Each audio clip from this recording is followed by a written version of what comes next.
ये कहानी है सियो जुन की, जो अपने क्यूट मॉन्स्टर पेट्स के साथ सिर्फ खेती करके दुनिया का सबसे स्ट्रांग इंसान बन गया। और उसने उन्हें इवॉल्व भी किया, जैसे कि ये जहरीले पॉइजन बीज इवॉल्व होकर एक क्यूट इंसान जैसी बी बन गए। लेकिन उसके लिए चीज़ें हमेशा ऐसी नहीं थी। ये सब 10 साल पहले शुरू हुआ, जब हर जगह एक अजीब सा ब्लैक टावर आ गया था। टावर इतना स्ट्रांग था कि एक न्यूक्लियर बॉम्ब भी उसे तोड़ नहीं सका। एक दिन टावर से लोग बाहर आने लगे और अपने अनुभव बताने लगे। उन्होंने बताया कि उन्हें एक पोर्टल ने अंदर खींच लिया और वो टावर के अंदर पहुंच गए। अंदर जाते ही उन्हें कमाल की पावर्स मिली।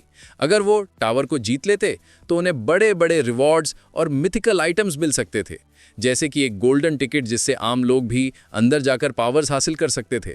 हमारा हीरो सियो जुन एक दिन टिकट खरीदकर टावर में एंटर करने का सपना देखता है, लेकिन अचानक उसके पीछे खाली जगह में एक ब्लैक होल आ गया। चौंक कर सेजुन उस ब्लैक होल को घूरने लगा।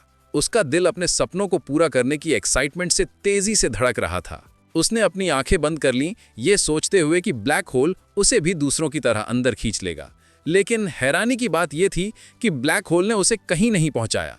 कंफ्यूज्ड और परेशान होकर वो बड़बड़ाया, मैं अभी तक यहीं क्यों हूं?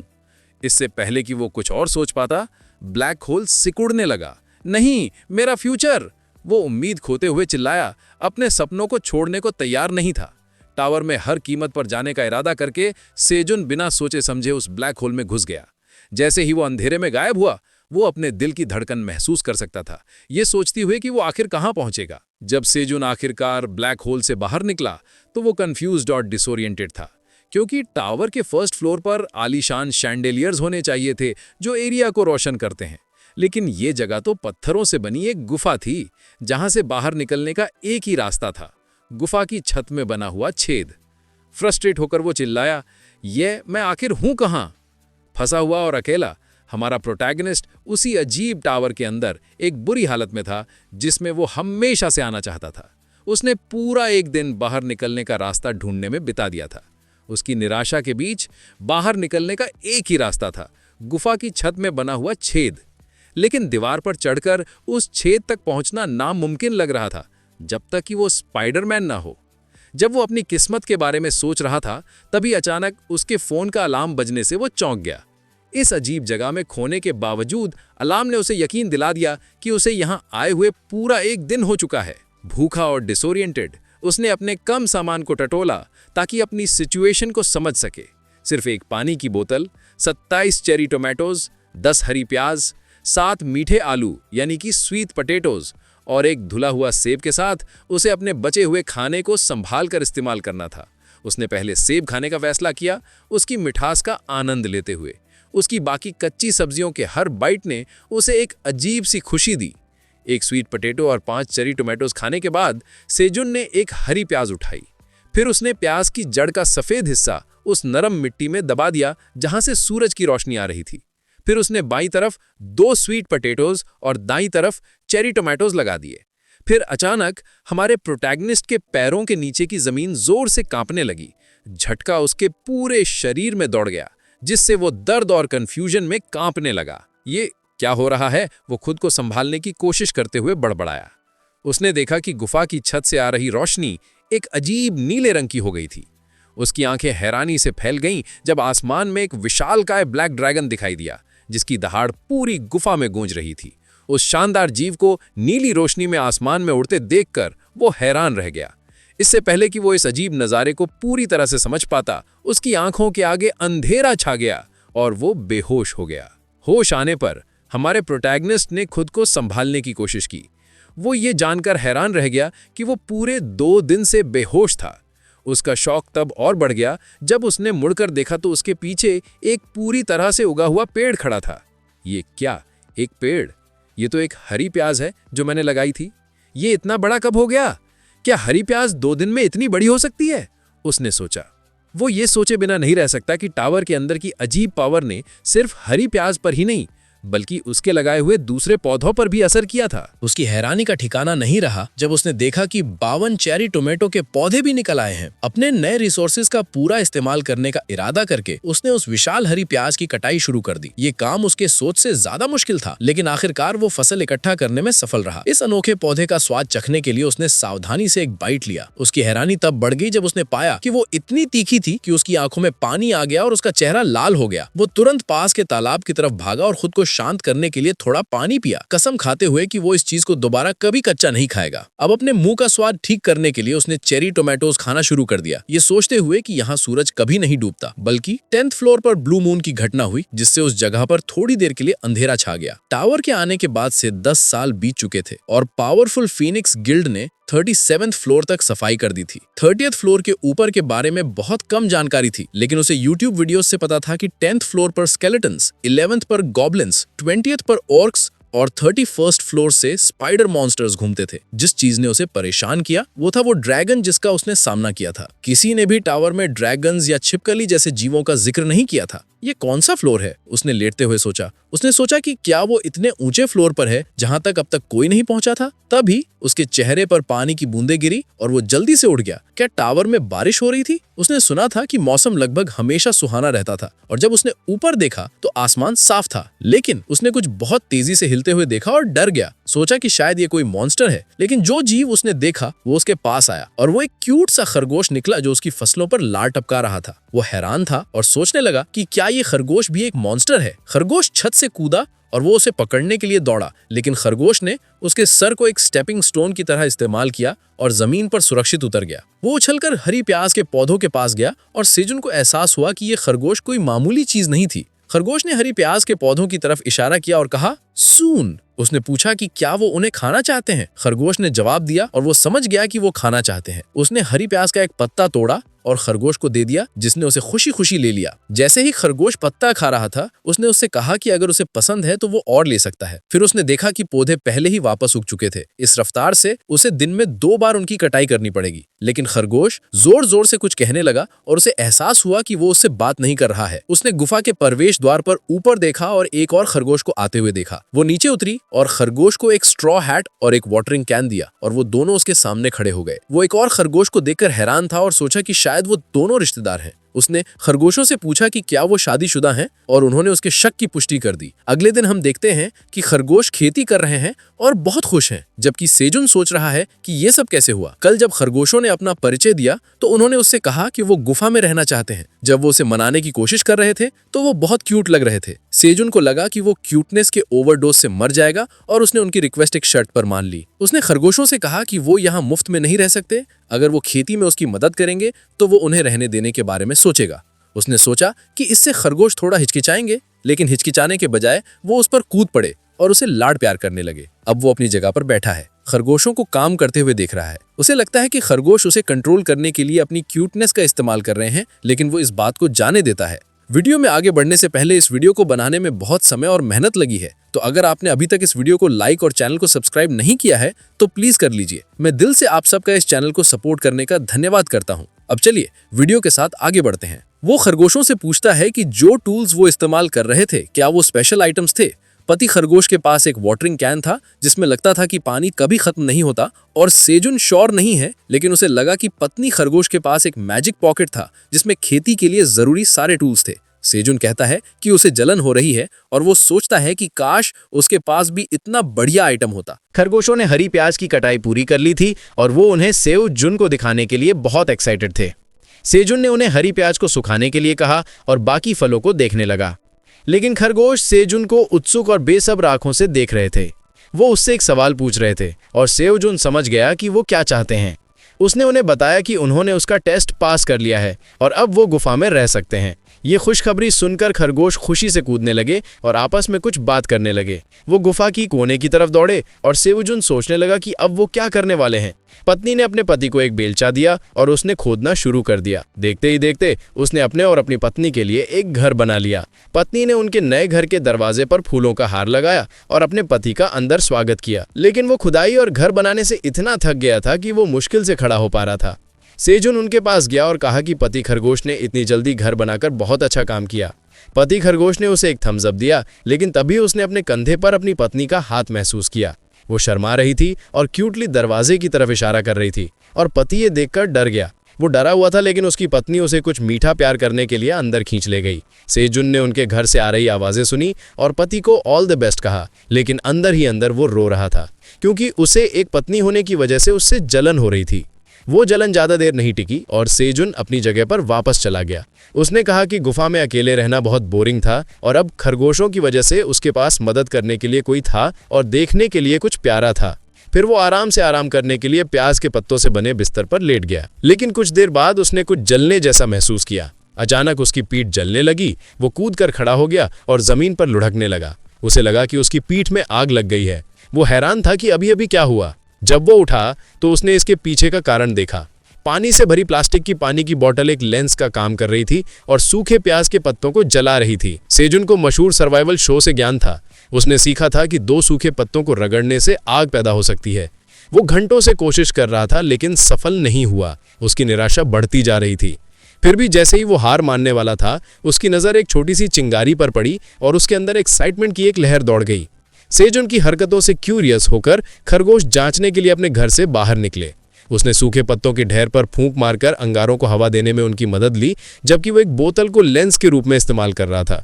उनकी मिलीजुली कोशिशों से आखिरकार पत्तों में आग लग गई। जीत की खुशी में सेजुन आग पैदा करने की अपनी नई काबिलियत पर खुश हुआ। प्याज के पौधों पर एक नज़र डालकर उसने उन्हें आग पर पकाने का फैसला किया। उसने एक डाल को भुना, जला हुआ हिस्सा छीला और झिझकते हुए एक बाइट लिया। उसकी हैरानी का ठिकाना नहीं रहा। पका हुआ बात का पत्ता इतना स्वादिष्ट था कि वो खुशी से चिल्ला पड़ा, डिलीशियस। उसने उत्साह से दूसरा भुनना शुरू कर दिया। पकाने के इस जादुई असर से प्रभावित होकर खरगोशों ने भी इसे ट्राई करने का फैसला किया। उन्होंने भी एक प्याज का पत्ता भुना और जैसे ही उन्होंने उस मीठी चीज को चखा, उनकी आंखें एक नए और आनंदमयी स्वाद के अनुभव से चमक उठी। सेजुन बहुत खुश था, क्योंकि पिछले कुछ दिनों में पहली बार उसने पेट भरकर खाना खाया था। खरगोशों की मदद से आग की खोज करने के बाद सेजुन ने हरी प्याज के पत्तों से मशाले बनाई और उन्हें गुफा के चारों तरफ लगा दिया। इससे उसे गुफा में आसानी से घूमने में मदद मिली, खासकर अंधेरे इलाकों में, जैसे कि तालाब। वो हाथ में मशाल लिए तालाब के पास था जब उसने पानी में कुछ हिलते हुए देखा। एक मछली पानी से बाहर कूदी और सेजुन इतने चौंक गया कि वो मुश्किल से उसके खुले मुंह से बच पाया। मछली बहुत ज्यादा ताकत से कूदी थी और खुद को जमीन पर पाया, पानी में वापस जाने में असमर्थ। ये पहली बार था जब सेजुन ने गुफा में मछली देखी थी। उसने सोचा कि क्या मछली मशाल की रोशनी से आकर्षित हुई थी, और उसका अंदाजा सही साबित हुआ। और बस ऐसे ही सेजुन ने गुफा में मछली की खोज की। उसने मछली को मारा और उसे आग पर भुना। हालांकि उसके पास कोई मसाला नहीं था, मछली सच में बहुत टेस्टी थी। और सेजुन ने देखा कि जब वो मछली खा रहा था तो खरगोश लार टपका रहे थे और अपना हिस्सा मांग रहे थे। वो शौक था, क्योंकि उसने उम्मीद नहीं की थी कि खरगोश मांसाहारी होंगे, लेकिन क्योंकि वो आखिरकार मॉन्स्टर्स थे तो उसने सोचा कि ये नेचुरल है। कुछ दिन बाद ब्लू मून एक बार फिर दिखाई दिया और सेजुन को एहसास हुआ कि इस फ्लोर पर ब्लू मून की घटना हर 30 दिन में होती है। वो अपने फोन को चार्ज करने और तारीख का हिसाब रखने के लिए अपने लैपटॉप और पावर बैंक पर निर्भर था, लेकिन आखिरकार उनकी भी लिमिट खत्म हो गई। अपना फोन इस्तेमाल ना कर पाने की वजह से सेजुन ने एक पत्थर से गुफा के दीवार पर दिन गिनना शुरू कर दिया। तो 61 दिन हो गए हैं, उसने कहा। कुछ दिन पहले कुछ कमाल का हुआ था। सेजुन ने एक थके हुए मेल रैबिट को अपने घर का दरवाजा खोलते हुए देखा था और एक पल भी बर्बाद किए बिना बेबी रैबिट्स का एक झुंड बाहर दौड़ आया। वो हाल ही में पैदा हुए रैबिट कपल के बच्चे थे और वो सेजुन को पसंद करने लगे थे, जो अब उनका अंकल बन गया था। वो सीधे सेजुन की तरफ दौड़े और उस पर कूद पड़े, जिससे वो जमीन पर गिर गया। वो सच में बहुत क्यूट थे और सेजुन उनकी क्यूटनेस से मन नहीं भर पा रहा था। भले ही वो उसके चेहरे को कुतर रहे थे, वो हंसा और उनकी कंपनी एंजॉय की। सेजुन ने नींद से वंचित हस्बैंड रैबिट को देखा और कहा कि बच्चों को पालना जरूर मुश्किल होगा, लेकिन अभी के लिए वो थोड़ी देर बच्चों का ख्याल रखेगा और कपल को रिलैक्स करके नाश्ता करना चाहिए। चेरी टमाटर के पौधों में फूल आने लगे थे और सेजुन बेबी रैबिट्स को अपने साथ उन्हें देखने के लिए ले गया। जब सेजुन अपने पौधों को देख रहा था तब बच्चे खेत में इधर उधर खेल रहे थे। फूल खिल चुके थे और भले ही वो टमाटर के फूल थे, सेजुन को अब लग रहा था कि उसके पास एक फूलों का बगीचा है। फल लगने के लिए पॉलिनेशन जरूरी था और उसे ये हाथ से करना पड़ा। सेजुन ने फूलों को हाथ से पॉलिनेट करने के लिए एक छोटी सी छड़ी का इस्तेमाल किया, लेकिन इतना झुकने और काम करने से उसकी पीठ में दर्द हो रहा था। एक बेबी रैबिट ने अपना चेहरा एक फूल के अंदर डाला और उसके चेहरे पर पॉलन लग गया। उसने छींक मारी और सेजुन हंसने लगा। लेकिन तभी सेजुन ने कुछ देखा। टमाटर के पौधों में फल लगने लगे थे। इतने लंबे समय के बाद उसकी मेहनत रंग ला रही थी। सेजुन ने अपने चेरी टमाटर के पौधों के पहले फलों का जश्न मनाया और बेबी रैबिट्स के साथ नाचा। ब्लू मून से एक दिन पहले सेजुन ने उससे बचने की तैयारियां की। उसने आग बुझा दी और थोड़ी मात्रा में जलते हुए पत्तों को बड़े बड़े पत्थरों के नीचे स्टोर कर लिया। उसने प्याज के पत्तों से बने काम चलाऊ कपड़े पहने हुए थे, ये सोचते हुए कि गर्म और छिपे रहने के लिए ये काफी होगा। ब्लू मून का समय नजदीक आते ही खरगोश भी अपने घरों में वापस चले गए। जब भी ब्लू मून होता था तब हमेशा कुछ डरावना होता था, लेकिन सेजुन को विश्वास था कि वो पिछली बार की तरह इससे भी बच जाएंगे। उसने सोचा कि ये बहुत आसान होगा और छिपने चला गया। ब्लू मून शुरू हुआ और मॉन्स्टर्स पूरे जंगल में चीखने लगे। सेजुन डरा हुआ नहीं था, लेकिन वो थक गया था और उम्मीद कर रहा था कि ये ब्लू मून जल्दी खत्म हो जाएगा। एक अप्रत्याशित स्थिति के लिए तैयारी करने के लिए उसने पहले ही तेज गंध वाली चीजों को छिपा दिया था और अब वो एक कोने में छिपा हुआ था। लेकिन क्योंकि ये बताना मुश्किल था कि कितना समय बीत गया है, वो इंतजार करते करते थक रहा था। मॉन्स्टर की चीखें भी मदद नहीं कर रही थी। वो दूर थे, लेकिन वो अभी भी उसे कम कपा सकते थे। जैसे ही सेजुन उम्मीद कर रहा था कि ये ब्लू मून भी बिना किसी घटना के गुजर जाएगा, उसने एक जोरदार दहाड़ सुनी। ये दूसरे मॉन्स्टर्स की आवाजों से अलग और ज्यादा तेज थी, जैसे कि वो उसके बहुत पास हो। दरअसल एक विशाल भालू जैसा मॉन्स्टर गुफा की तरफ चल रहा था, अपने पैरों के नीचे पूरी तरह से उगे हुए पेड़ों को कुचलते हुए। वो गुफा के प्रवेश द्वार तक पहुंचा, जो उसके साइज के मुकाबले बहुत छोटा था। मॉन्स्टर ने छेद से नीचे अंदर झांका।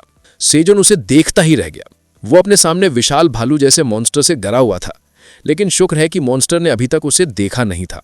सेजुन ने सोचा कि मॉन्स्टर के उसे देखने से पहले उसे किसी बेहतर जगह छिप जाना चाहिए। वो कांप रहा था जब उसने अपना बैग उठाया और चुपचाप और धीरे धीरे आगे बढ़ने लगा। लेकिन बैग को साथ ले जाना एक गलती साबित हुआ। जैसे ही उसने अपना सामान उठाया, बैग के अंदर की चीजें गिर गई और खाली बोतल की वजह से एक जोरदार आवाज हुई। आवाज से मॉन्स्टर का ध्यान आकर्षित हुआ। सेजुन ने पहले डर से अपने सामान को और फिर ऊपर उस जानवर को देखा जो अब गुफा के अंदर झांकने की कोशिश कर रहा था। सेजुन डर से चीख पड़ा और भालू ने जवाब में दहाड़ मारी। कुछ पल बाद सेजुन बेहोश पाया गया और खरगोश उसे जगाने की कोशिश कर रहे थे। जब बेबी रैबिट उसे नहीं जगा पाए तो उनके पिता ने सेजुन को एक थप्पड़ मारा और वो जाग गया। वो बेहोश होने से पहले जो उसने देखा था उससे अभी भी डरा हुआ था और उसने खरगोशों से पूछा कि ब्लू मून का क्या हुआ। जब उसने आसपास देखा तो उसे एहसास हुआ कि वो खत्म हो चुका है। हस्बैंड रैबिट ने सेजुन को बताया कि जब उन्होंने उसे पाया तो वो बेहोश था और कहा कि जब उसने मॉन्स्टर को देखा तो वो बेहोश हो गया था। सेजुन जानना चाहता था कि उसके बाद क्या हुआ। वो इतना डर गया था कि जब मॉन्स्टर ने गुफा में जबरदस्ती घुसने की कोशिश की तो वो हिल नहीं पाया और मॉन्स्टर के दहाड़ने के बाद वो बेहोश हो गया था। सेजुन को घटना याद आई और वो कांप गया। उसने उस मॉन्स्टर के हाथों लगभग अपनी जान गंवा दी थी। ठंड महसूस करते हुए वाइफ रैबिट ने एक बड़ी सी आग जलाई और प्याज के पत्तों का एक कंबल बनाया। सेजुन आग के सामने बैठ गया और बेबी रैबिट उससे चिपक गए। वाइफ रैबिट उसके लिए भुनी हुई मछली भी लाई और सेजुन ने उसे धन्यवाद कहा। खाते हुए सेजुन को एहसास हुआ कि मॉन्स्टर ने इस जगह को नोटिस कर लिया था, शायद किसी दूसरे मॉन्स्टर की वजह से या क्योंकि वो छोटे से प्रवेश द्वार के कारण गुफा के अंदर नहीं आ सका। मॉन्स्टर बिना कोई नुकसान पहुंचाए चला गया था, लेकिन इस बात की कोई गारंटी नहीं थी कि अगर वो वापस आया तो वो सुरक्षित रहेगा। उसने सोचा कि इस बार उसकी किस्मत अच्छी थी, लेकिन अगली बार शायद ऐसा ना हो। जिंदा रहने के लिए इतनी मेहनत करने के बाद वो मरना नहीं चाहता था। उसने फैसला किया कि सबसे अच्छा यही है कि वो अच्छे से खाए और जिंदा रहे। जब सेजुन खा रहा था तब हस्बैंड रैबिट उसके पास आया, उसे कुछ दिखाना चाहता था। सेजुन उसके पीछे गया और एक ऐसी चीज देखी जिस पर विश्वास करना मुश्किल था। एक पका हुआ चेरी टमाटर, लेकिन ये वैसा बिल्कुल नहीं था जैसा उसने सोचा था। वो नीला था और सूरज की रोशनी में चमक रहा था। सेजुन शॉक था, लेकिन नीला रंग पहली चीज नहीं थी जो उसने फल के बारे में नोटिस की। उसने झुककर उस बड़े पके हुए फल को उठाने की कोशिश की, फिर सोचा कि ये नीला क्यों है। जब वो ये सोच रहा था, सेजुन के सामने एक विंडो प्रकट हुई जिसमें लिखा था कि उसने नीले चांद की एनर्जी वाले फल की कटाई का क्वेस्ट पूरा कर लिया है। सेजुन शॉक था। उसे विश्वास नहीं हो रहा था कि उसके सामने जो चीज है वो एक असली मैसेज विंडो है। विंडो पर मैसेज बदल गया और अब उस पर लिखा था कि टावर का मैनेजर उसके कमाल के कामों की वजह से उसमें इंटरेस्टेड है। वो सेजुन पर गहरी नजर रख रहा था, लेकिन वो खुश नहीं था। कंफ्यूज्ड होकर सेजुन सोचने लगा कि टावर का मैनेजर उससे खुश क्यों नहीं होगा, और हस्बैंड रैबिट को भी नहीं पता था कि क्या हो रहा है। सेजुन को पता चला कि वो एक आमंत्रित मेहमान नहीं था और टावर के मैनेजर ने इसे गलती के रूप में स्वीकार कर लिया था। वो सेजुन को खत्म करना चाहता था। शॉक्ड होकर उसने विंडो से पूछा कि इसका क्या मतलब है, क्या ये गलती थी कि वो टावर में आ गया। उसने गुस्से से कहा कि अगर ऐसी बात है तो उसे तुरंत घर जाने की इजाजत मिलनी चाहिए। लेकिन विंडो ने कहा कि टावर का मास्टर इस गलती के सभी सबूतों को मिटाने के लिए सेजुन को मारना चाहता है। सेजुन हक्का बक्का रह गया। उसने स्क्रीन पर चिल्लाया, कहता है कि उसने एक शानदार काम पूरा किया है और उसे रिवॉर्ड देने के बजाय मैनेजर उसे मारना चाहता है। सिस्टम विंडो कुछ देर के लिए शांत हो गई और सेजुन सोचने लगा कि क्या हो रहा है। अगला मैसेज जो उसने प्राप्त किया उसने उसके मूड को डर और गुस्से से खुशी में बदल दिया। टावर का मैनेजर उसे अवेकन कर रहा था। जैसे ही मैसेज डिस्प्ले हुआ, सेजुन ने अपने चारों तरफ एक ऑरा महसूस किया। उसे विश्वास नहीं हुआ और उसने विंडो से कंफर्म किया कि वो ऑफिशियली टावर में अवेकन हो चुका है। उत्सुकता से वो ये देखने का इंतजार करने लगा कि उसे कौन सा जॉब मिलेगा। उम्मीद कर रहा था कि विज़र्ड जैसा कुछ होगा, लेकिन उसका असाइंड जॉब एक टावर फार्मर था जिसकी प्रोफिशिएंसी ई रैंक की थी। सारी खुशी और एक्साइटमेंट सेजुन के चेहरे से गायब हो गई और वो ब्लैंक हो गया। विंडोज उसे उसके जॉब के बारे में मैसेज देती रहीं। वो कभी बीमार नहीं पड़ेगा, प्रकृति के करीब रहेगा और फसल काटकर एक्सपीरियंस पॉइंट्स हासिल करेगा। सेजुन शॉक था। टावर के अंदर एक वॉरियर और एक मजिशियन के अलावा कोई जॉब क्लास नहीं था। वो एक फार्मर कैसी हो सकता है? उसने सिस्टम को अपनी स्टेटस विंडो खोलने का आदेश दिया और पाया कि उसका टैलेंट ऑर्डिनरी था और उसके सारे स्टैट्स 1 पर थे। वो अपनी स्टेटस विंडो को घूरता रहा, लेकिन जिस एक चीज पर वो फोकस कर सकता था वो था उसका ऑर्डिनरी टैलेंट। गुस्से और फ्रस्ट्रेशन में सेजुन ने ब्लू टोमेटो को जमीन पर पटकने की कोशिश की, कहते हुए कि उसे इसकी जरूरत नहीं है। लेकिन तभी उसने खरगोशों के डरे हुए और चिंतित चेहरों को देखा और रुक गया। सेजुन अपने दोस्तों पर अपने कामों के प्रभाव से हैरान था और उसने अपने खेत को देखा, फिर अपने हाथ में रखे टमाटर को। उसे उगाने में वो अकेला नहीं था, सबने इस मुकाम तक पहुंचने के लिए कड़ी मेहनत की थी। सेजुन ने फैसला किया कि वो खेती करना जारी रखेगा और खरगोश खुश हो गए।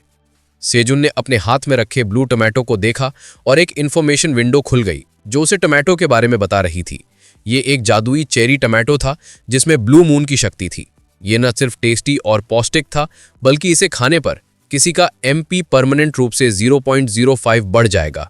सेजुन शॉक्ड था। उसके हाथ में रखा टमाटो असल में एक आइटम था। भले ही असर छोटा था, लेकिन वो परमानेंट था और किसी के स्टैट्स को बढ़ा सकता था।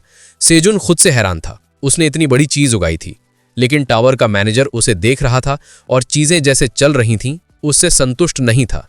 जैसे ही सेजुन ने खरगोशों को धन्यवाद दिया और इस कामयाबी का जश्न मनाया, उसके सामने एक मैसेज विंडो पॉपअप हुई। एक क्वेस्ट ट्रिगर हो गया था। उसे ब्लू चेरी टमाटो मैनेजर को देना था। क्वेस्ट का रिवॉर्ड एक जॉब रिलेटेड स्किल था और मना करने की सजा मौत थी। सेजुन ने पूरा मैसेज पढ़ा और जब उसने देखा कि सजा मौत है तो वो डर गया। उसने विंडो से पूछा कि क्या ये एक मजाक है।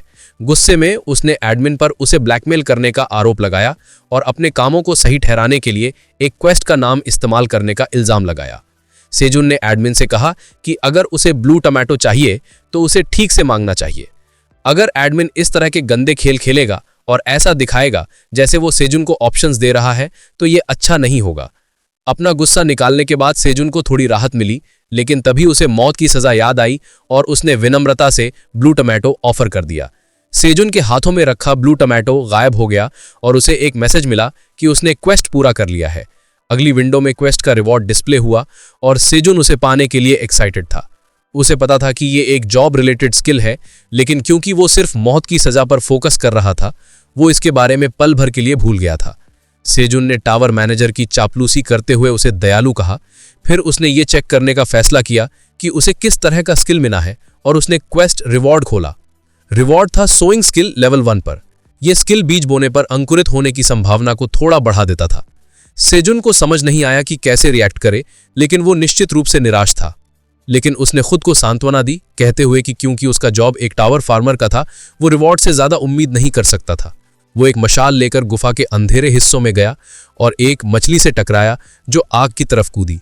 सेजुन ने उसे जमीन की तरफ मारने के लिए हरी प्याज के तनों और पत्तों से बने एक डंडे का इस्तेमाल किया।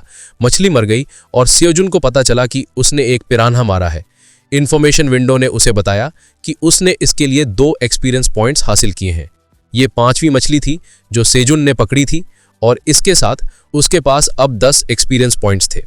एक फार्मर के रूप में अवेकन होने के बाद सेजुन एक्सपीरियंस पॉइंट्स जमा कर सकता था।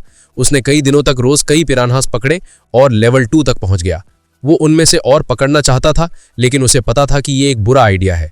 उसने सोचा कि उसे बिना वजह किसी जीवित चीज को नहीं मारना चाहिए। अलावा इसके उसे मछली से कीमती प्रोटीन मिलता था। अगर वो उन सबको मार देता और उनकी आबादी खत्म हो जाती तो वो उन्हें दोबारा नहीं खा पाता। सेजुन ने मछली को भूना और अपने दोस्तों को खाने के लिए बुलाया। बेबी रैबिट्स अपने माता पिता से ज्यादा भूखे थे। वो सेजुन की तरफ दौड़े जो उनके ह्यूमन अंकल की तरह था, और उसने उन्हें प्याज के पत्तों में लपेटी हुई मछली दी। वो थोड़े बड़े हो गए थे और पहले से कहीं ज्यादा खाने लगे थे। उसने उनसे कहा कि वो अपने माँ बाप के लिए भी कुछ खाना छोड़ दें। अवेकनिंग से सेजुन को एक और फायदा मिला था, वो खरगोशों के बारे में जानकारी हासिल कर सकता था। उसने उन्हें उनका हिस्सा दिया और खरगोशों ने खुशी खुशी स्वीकार किया। वो फार्मर व्हाइट रैबिट्स थे और सेजुन के पास कुछ आइडियाज थे कि वो उसके पास कैसे पहुंचे। वो एक ऐसे प्रकार के मॉन्स्टर थे जिनके बारे में उसने टावर के बाहर कभी नहीं सुना था। उनके नाम के आधार पर सेजुन को एहसास हुआ कि वो लड़ाई में नहीं बल्कि खेती में माहिर थे। उसने सोचा कि यही वजह होगी कि वो ज्यादा जाने माने नहीं थे। जैसे ही वो खा रहे थे, खरगोश आपस में फ्लर्ट करने लगे और सेजुन उन्हें देखते हुए सोचने लगा कि उनके साथ क्या हुआ होगा। उसने अंदाजा लगाया कि उन्होंने जरूर अपने खेत खो दिए होंगे और कुछ समय भटकने के बाद उन्हें ये गुफा और वो मिल गया। वो जानना चाहता था कि क्या खरगोशों का कोई घर गांव था जहां वो वापस जा सकते थे, लेकिन वो उन्हें समझ नहीं पाता था और वो भी बेसिक फार्मिंग की शब्दावली के अलावा उसे नहीं समझ पाते थे। सीजन ने ये बात हस्बैंड रैबिट से कही, कहते हुए कि काश वो एक दूसरे को समझ पाते, लेकिन खरगोश को भी इंसानी भाषा समझ नहीं आती थी और वो कंफ्यूज हो गया। अब जब उनका खाना हो गया था, सेजुन ने कहा कि उन्हें खेत पर वापस चलना चाहिए। आज उन सबके लिए एक जरूरी दिन था और हस्बैंड रैबिट भी एक्साइटेड था। वो खेत पर पहुंचे तो देखा कि चेरी टमाटर बिल्कुल पक चुके थे। सेजुन उन्हें देखकर हैरान था। वो उन टमाटरों से भी बेहतर थे जो वो अपने साथ लाया था। खरगोश भी लाल टमाटर के फलों को देखकर खुश थे। सेजुन भावुक हो गया जब उसने कहा कि अब उन्हें तोड़ने का समय आ गया है। उन्होंने उन्हें उगाने के लिए बहुत मेहनत की थी। उन्होंने ब्लू मून के बाद एक तोड़ा था, लेकिन वो गिनती में नहीं था। पहला टमाटर तोड़ने जाते वक्त सेजुन नर्वस था। उसका हाथ कांप रहा था और खरगोश भी उसे चिंता से देख रहे थे। लेकिन सेजुन ने एक फल तोड़ा जो आसानी से डाली से अलग हो गया। वो चिल्लाया, ये मेरा पहला चेरी टमाटो है और ये कितना अच्छा पका है। टमाटर और भी खुशखबरी लाए। सेजुन ने इन्फॉर्मेशन विंडोज देखी जिसमें लिखा था कि उसने एक अच्छी तरह से पका हुआ जादुई चेरी टमाटर तोड़ा है और उसके लिए उसे 10 एक्सपीरियंस पॉइंट्स मिलेंगे। सेजुन ये जानकर हैरान था कि ये टमाटर भी ब्लू टमाटर की तरह जादुई थे। उसने उनकी जानकारी पढ़ी और पाया कि इसे खाने पर यह टमाटर 10 ग्राम फैट कम करेगा और 10 मिनट के लिए 0.1 MP बढ़ाएगा। MP इफेक्ट 10 बार तक लगाया जा सकता था, जिसकी मैक्सिमम टाइम लिमिट 1 घंटा थी। भले ही ये जानकारी प्रभावशाली थी, सेहोजुन का नाम टमाटर के किसान के रूप में लिखा था और ये बताया गया था कि ये एक E ग्रेड आइटम था जिसकी शेल्फ लाइफ 30 डेज थी। सेजुन प्रभावित हुआ कि भले ही एक टमाटर का असर काफी छोटा था, अगर उनमें से 10 एक साथ खाए जाएं तो वो MP को 1 से बढ़ा सकते हैं। उसने सोचा कि क्या बाकी टमाटर भी ऐसे ही हैं और उन्हें तोड़ने निकल पड़ा। उसने टमाटर तोड़े और हर एक पका हुआ जादुई चेरी टमाटर था, सिवाय एक के जो ठीक से पका नहीं था। कच्चे टमाटर के लिए उसे सिर्फ 7 एक्सपीरियंस पॉइंट्स मिले। सेजुन अपनी गलती से चौंक गया, लेकिन उसे फिर भी 7 एक्सपीरियंस पॉइंट्स मिले और कच्चा फल वापस एक नॉर्मल टमाटर बन गया। सेजुन ने सोचा कि उसने दिन भर के लिए काफी फसल काट ली है। उसने एक टमाटर लिया और कहा कि उसे इसका स्वाद चखना चाहिए, लेकिन खरगोशों ने गुस्से से अपने पैर पटके और सेजुन ने उन्हें देखा। वो गुस्से में थे और उसने माफी मांगी। सेजुन ने उन्हें टमाटर ऑफर किए, कहते हुए कि उन्होंने ये साथ मिलकर हासिल किया है, इसलिए उन्हें इसका फल भी साथ मिलकर ही पाना चाहिए। हस्बैंड रैबिट बहुत गुस्से में था, लेकिन उसने एक टमाटर उठा लिया। सेजुन ने कहा कि उन्हें सफल फसल का जश्न मनाना चाहिए और सबको खाना चाहिए। जब सेजुन ने टमाटर खाया तो उसका दिमाग चकरा गया। उसे लगा जैसे वो नर्म हरी घास पर लेटा है, साफ रात के आसमान को देख रहा है। फिर अचानक आसमान में एक रोशनी उड़ी और आतिशबाजी की तरफ फट गई। सजुन उठा और उसे मुंह खोले देखता रहा। घास की ताजी महक और टमाटर का मीठा और खट्टा स्वाद उस महक के साथ मिल गया। सजुन को लगा कि यह एहसास समरफेस्ट फेस्टिवल के बीच में होने वाली आतिशबाजी जैसा था। सजुन ने खुशी का एक आंसू बहाया जब उसे गर्मियों की याद आई और उसने उसे टमाटर में महसूस किया। वाइफ रैबिट ने अपने पति से पूछा कि क्या उसे पता है कि सजुन क्या कह रहा है, और उसे कोई अंदाजा नहीं था। खरगोशों ने बचे हुए टमाटर लिए और उन्हें एक काम चलाऊ स्टोरेज फैसिलिटी में स्टोर कर दिया। टमाटर को प्याज के पत्तों से ढककर सेजुन लेट गया और उन्हें देखता रहा। उसने सोचा कि खरगोश के बच्चे अब इतने बड़े हो गए हैं कि अपने माता पिता की मदद कर सकें। वो गद्दे पर सोने और आई मास्क इस्तेमाल करने के लिए तैयार थे। दोनों ही प्याज के पत्तों से बने थे। सेजुन ने कहा कि वो सच में फार्मर व्हाइट रैबिट्स के बच्चे थे। सेजुन जानता था कि अब उसे सो जाना चाहिए क्योंकि उसे नींद आ रही थी और उसे यकीन था कि जब वो कल उठेगा तो एक और शानदार दिन उसका स्वागत करेगा। सेजुन लेट गया और तुरंत खर्राटे लेने लगा, लेकिन तभी उसके लिए एक क्वेस्ट जारी हुआ। उसे टावर मैनेजर को 100 जादुई चेरी टमाटर देने थे। रिवॉर्ड एक जॉब रिलेटेड स्किल था और सजा पहले जैसी ही थी, मौत।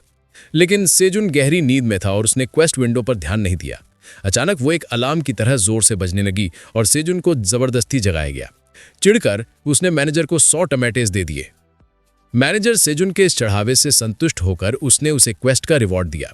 सेजुन ने शिकायत की कि मैनेजर उससे जबरदस्ती काम करवा रहा है और इस बार बेहतर होगा कि उसे कुछ ज्यादा काम की चीज मिले। रिवॉर्ड खोलने पर सेजुन ने पाया कि उसका नया स्किल हार्वेस्ट लेवल 1 था। यह स्किल उसे फसल को ऑप्टिमम कंडीशन में हासिल करने में मदद करता था, भले ही वो थोड़ी ज्यादा या कम पकी हो। शुरू में सेजुन निराश हुआ और उसने सोचा कि उसे फसल काटने के स्किल की क्या जरूरत है, लेकिन जब वो हस्बैंड रैबिट के साथ टमाटर काट रहा था तो उसने पाया कि ये स्किल उसके शुरुआती विचार से कहीं ज्यादा उपयोगी था। जब भी वो थोड़े ज्यादा या कम पके टमाटर तोड़ता तो स्किल एक्टिवेट हो जाता, उन्हें उनकी ऑप्टिमम कंडीशन में परफेक्ट कर देता। जैसे ही वो ये करता, हार्वेस्ट स्किल की प्रोफिशिएंसी बढ़ जाती। सेजुन ने माना कि क्योंकि उसे चेरी टमाटर के पकने का इंतजार नहीं करना पड़ता था, ये उसके लिए आसान और तेज था। फसल काटने के बाद सेजुन ने हस्बैंड रैबिट से कहा कि उन्हें बाकी की फसल घर ले जानी चाहिए, लेकिन तभी उसे एक और क्वेस्ट मिला। सेजुन ने इसकी उम्मीद की थी, लेकिन उसने ये उम्मीद नहीं की थी कि क्वेस्ट में कोई रिवॉर्ड नहीं होगा। सेजुन ने मैनेजर को कोई रिवॉर्ड न देने के लिए चोर कहा, लेकिन क्योंकि उसके पिछले रिवॉर्ड ने उसकी काफी मदद की थी, सेजुन कम से कम उसे इतना तो दे ही सकता था। जैसे ही उसने मैनेजर को टमाटर दिए, हस्बैंड रैबिट शॉक्ड हो गया, लेकिन सेजुन को नहीं पता था कि वो एक दुष्चक्र विशियस साइकिल में फंस रहा था। मैनेजर बढ़ती हुई मांगों और लालच के साथ बार बार क्वेस्ट जारी करता रहा। जरूरी टमाटरों की संख्या बढ़ती नहीं और आखिरकार मैनेजर बेशर्मी की नई ऊंचाइयों पर पहुंच गया। नया क्वेस्ट ट्रिगर हुआ और सेजुन को बिना किसी रिवॉर्ड के मैनेजर को 500 टमाटर देने थे। मना करने की सजा अभी भी मौत थी। सेजुन गुस्से से भरा हुआ साफ साफ मना कर दिया। शांति से मना करने के बाद सेजुन ने गुस्से में कहा कि मैनेजर पहले ही सैकड़ों टमाटर ले चुका है, उसे 2 खाने की जरूरत थी और खरगोशों को भी। टावर मैनेजर ने जवाब दिया कि यह फार्मर की समस्या है, उसकी नहीं, और सेजुन से कहा कि विरोध करना बंद करो और उसे चेरी टमाटर दो। इससे सेजुन और भी चिढ़ गया। उसने कहा कि उसने उन टमाटर को काटने के लिए दिनों तक कड़ी मेहनत की थी और बहुत दुख सहे थे। टावर मैनेजर ने जोर दिया कि सेजुन का काम बीज बोने जितना सरल है और उसे ऐसी चीज पर ओवर रिएक्ट ना करने को कहा जो कोई बड़ी बात नहीं थी। यहीं पर टावर मैनेजर ने हद पार कर दी। सेजुन ने जवाब दिया कि यही वजह है कि वो टमाटर नहीं दे रहा है। मैनेजर ने उससे जबरदस्ती ये करवाया और उसके प्रयासों की सराहना तक नहीं की। ऊपर से इस शोषण का मुआवजा भी बहुत कम था। क्योंकि वो टावर का मैनेजर था, इससे साबित होता था कि वो एक बुरा एम्प्लॉयर है। सेजुन के शब्दों और उसकी आंखों में चोट ने टावर मैनेजर को शॉक कर दिया। उसने पहले इस बात का एहसास नहीं किया था और माफी मांगने की कोशिश की, लेकिन सेजुन पहले ही मैनेजर को चढ़ाते हुए टमाटर खा रहा था। मैनेजर गुस्सा हो गया, सेजुन से कहते हुए कि वो इसलिए परेशान है क्योंकि उसने टमाटोज खुद खा लिए। मैनेजर ने धमकी दी कि अगर उसने रिक्वेस्ट पूरी नहीं की तो वो सेजुन को वहीं मार देगा, लेकिन सेजुन ने ऐसे एक्ट किया जैसे मैनेजर कोई बड़ी बात नहीं है और उसे सिर्फ 5 टमाटोज दिए। उसने कहा कि वो बाकी बाद में देगा क्योंकि उसे बच्चों को खिलाने के लिए भी उनकी जरूरत थी। उसके पीछे 2 बेबी रैबिट्स एक टमाटर के लिए लड़ रहे थे, जबकि उनके पिता उन्हें शांत करने की कोशिश कर रहे थे। टमाटो गायब हो गया और टावर मैनेजर ने कहा कि वो इस बार समझौता कर लेगा। सेओजन ने मैनेजर को धन्यवाद कहा और मैसेज विंडो गायब हो गई।